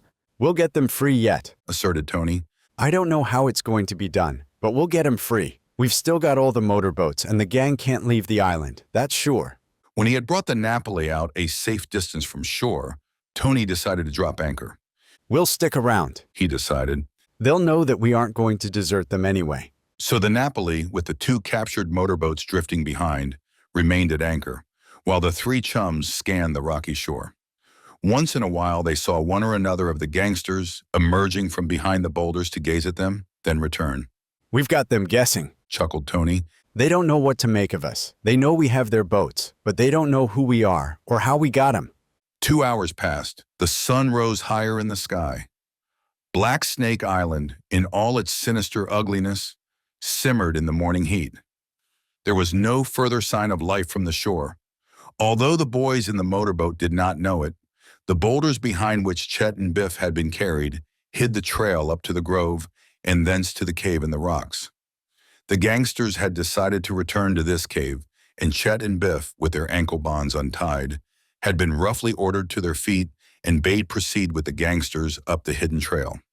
They had not been seen from the boat because a heavy veil of overhanging branches from the trees masked the trail where it wound up the hillside.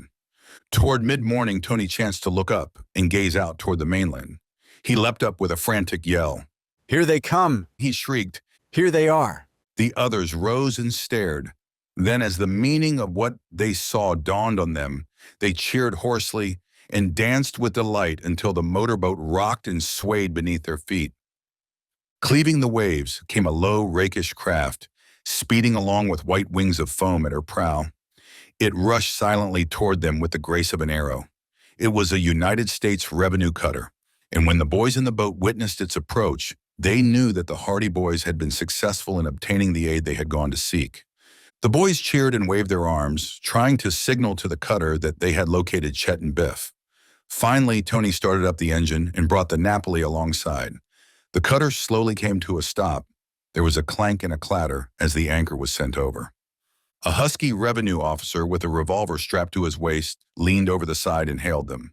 "Did you find them?" he roared. "They were caught again, right on this shore," shouted Tony. "The gang are still here." "Fine. We'll be right over. Tie your craft alongside and come along in our boat." The lads needed no second urging. A ladder was flung over the side, and after securely tying the Napoli, they clambered up on the deck of the cutter where they found the Hardy Boys awaiting them. In a few swift words, Tony acquainted them with the circumstances surrounding the recapture of Chet and Biff. The revenue officer who had first hailed them nodded with satisfaction. "As long as we know that those rascals haven't left the island, it's all right," he declared. "We'll have them in hand before long." He turned and gave a curt order to one of his men, and in a remarkably short space of time, there were a dozen broad-shouldered chaps in readiness, with rifles and revolvers. Another order, and a boat was lowered over the side. "Away we go," announced the officer. "It won't be long now." Chapter 23, Home Again. Tony Pritto and his chums guided the landing party to the boulders behind which the gangsters and their captives had disappeared. But when Frank Hardy saw that the prey had flown, he assumed the role of guide. "They've gone up to the cave," he said. "I know the way." With Joe, he went in advance of the party. Tony, Phil, and Jerry came behind with the officer and his men, their faces alight with anticipation of a battle, clambering up the hillside in their wake. The sturdy, tanned men were alert and ready for the approaching fight. Through the grove, down the leafy trail, the Hardy Boys led them, and at last they came within sight of the clearing. The great rock and the dark entrance of the cave were in sight. There was no sign of any human being. "Deploy," ordered the officer. The men scattered. The Hardy Boys and their chums, being unarmed, were obliged to watch from the shelter of the grove, because they realized that there would probably be gunfire. The men began to make their way across the open space, running from rock to rock, keeping well scattered, all eyeing the entrance to the cave. Suddenly, a shot sounded from the cave entrance. Almost simultaneously, one of the revenue men fired. The boys had seen no one in the cave, but the keen eyes of the riflemen had. And when the body of a man slumped forward out of the cave, falling on the rocks, with a revolver clattering from his nerveless fingers, his judgment was verified. And this, to the disappointment of the watchers, was the end of the fight. For the gangsters, like so many of their kind, were cowardly, and they became unnerved at the fate of the first of their men who had shown fight. Out of the cave entrance came a man bearing aloft a white handkerchief in token of surrender.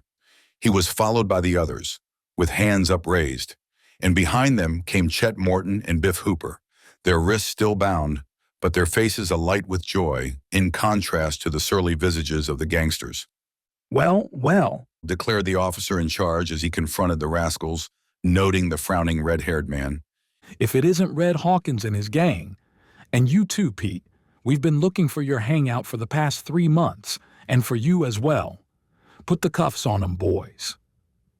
In a few moments, the gang were securely handcuffed. The man who had been shot was attended to, and it was found that he had been wounded. But after a brief examination and the rendering of first aid, the officer assured the victim that he would live to face trial with the rest for the abduction of Chet and Biff. And if that charge falls through, which it won't, he assured them all, we have a list of other charges against you, as long as your arm. Die. But the Hardy Boys and their chums were oblivious to this scene. They were too busy staging an impromptu reunion. Chet Morton and Biff Hooper, freed of their bonds, were busy shaking hands all around and trying to explain to their excited comrades some of the adventures they had gone through since leaving Bayport. Then the Hardy Boys were called on to explain how they had encountered the revenue cutter and how they had told their story and prevailed on the revenue men to come with them to Blacksnake Island to effect the rescue of their chums. But we can talk it over better on the way back, declared Frank. Coming back with us? Asked the officer. We're taking these men to Rock Harbor, but you're welcome to come along. No, thanks. We'll be going back in the motorboats. I see. Well, we'll take this gang back to the ship. Forward. March, you. He shouted to the crestfallen gangsters. So the party returned to the shore, and Red Hawkins and his 4 men were herded into the boat. They had not said a word, but on their way back to the cutter, Red turned to the Hardy Boys and snarled, "Well, you've got me, but our men in the West got your father. We've got that much satisfaction anyway." With that, he lapsed into silence, realizing that his words had the immediate effect of dampening the spirits of the Hardy Boys and their chums. Back at the revenue cutter, Frank and Joe said goodbye to the officer and his men, leaving Red and his gang in their charge. The motorboat had been towed behind the ship, and they resumed their places in the Sleuth and cast away. Tony Prideaux and the others took their places in the Napoli, while Chet and Biff returned to the Envoy. One of the captured boats turned out to be none other than Biff's own craft, which the gangsters had been using while they were prisoners in the cave. Thus the journey home began. Although there was rejoicing in the other boats and much good-natured badinage was passed about, the Hardy Boys found it difficult to be cheerful. Red's words had brought back to them their fears concerning the safety of their father, and they dreaded the news that might await them when they returned to Bayport. If there is no news from him, I think we should go to Chicago and search for him, said Frank gravely. I'm with you in that, but perhaps it won't be so bad. Red may have been only trying to frighten us. I hope so. If that was his object, he sure succeeded. At any rate, we found the missing chums. Another feather in our cap, eh? Grinned Frank. If Dad does come back safely, he won't have any reason to be ashamed of his sons. The Mortons and the Hoopers will be glad. The whole city will be in a fuss over what happened to Chet and Biff. This proved to be the case. When the 3 motorboats returned to Barmet Bay and finally docked at Bayport, they found a cheering throng awaiting them, for the news had been sent to the city by the revenue men from Rock Harbor, and the anxieties of the boys' families were set at rest.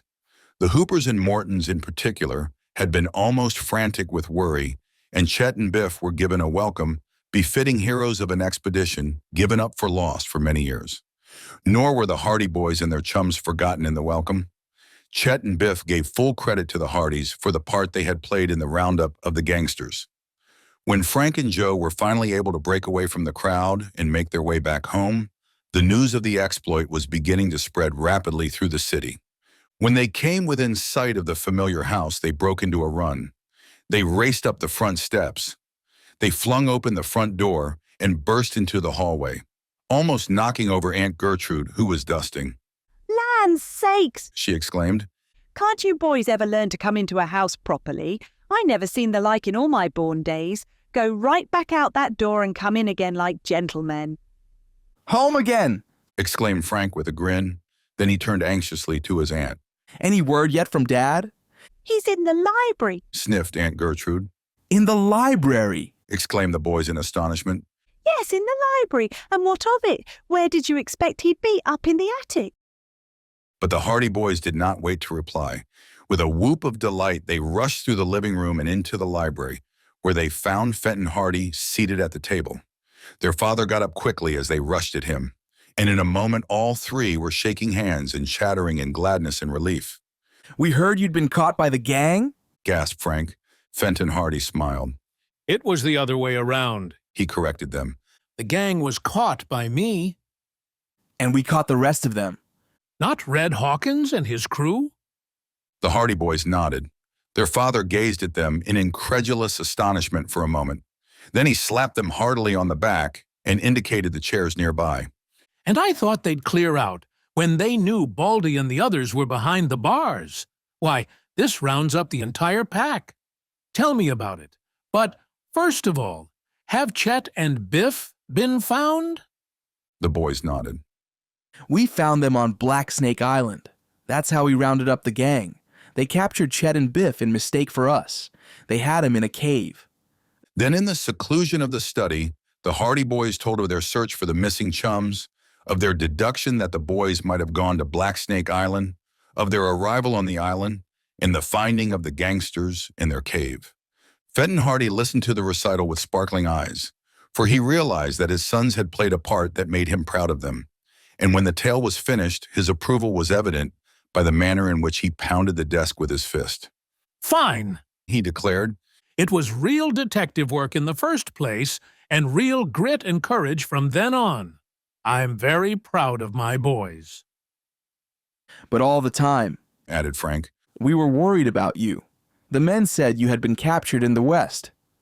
It was a false report, said their father. They thought they had captured me, but it wasn't for long. I played into their hands once, just to find out where they were all hiding.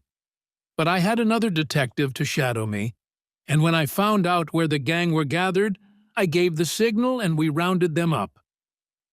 And now I hope the whole kit and bilin of you will stay at home for a while, declared a voice from the doorway.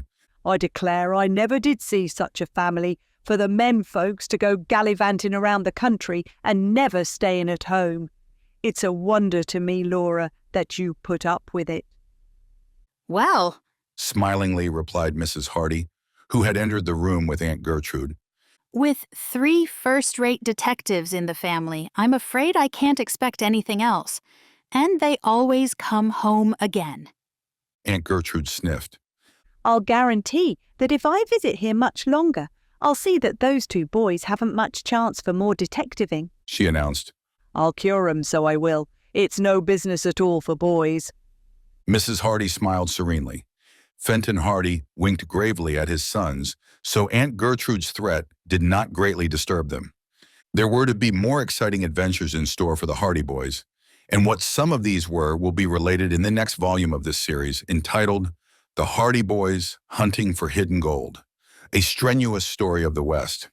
You're welcome to try, Aunt Gertrude, said Mr. Hardy. But I'm afraid you'll never cure my sons of wanting to be detectives. I've set them the example, you see. More's the pity, sniffed Aunt Gertrude. Why couldn't you have been a plumber? It's safer. But not as exciting, said Fenton Hardy with a laugh. The end. Thanks for listening. Subscribe to our YouTube channel and listen to more multi-voice audiobooks.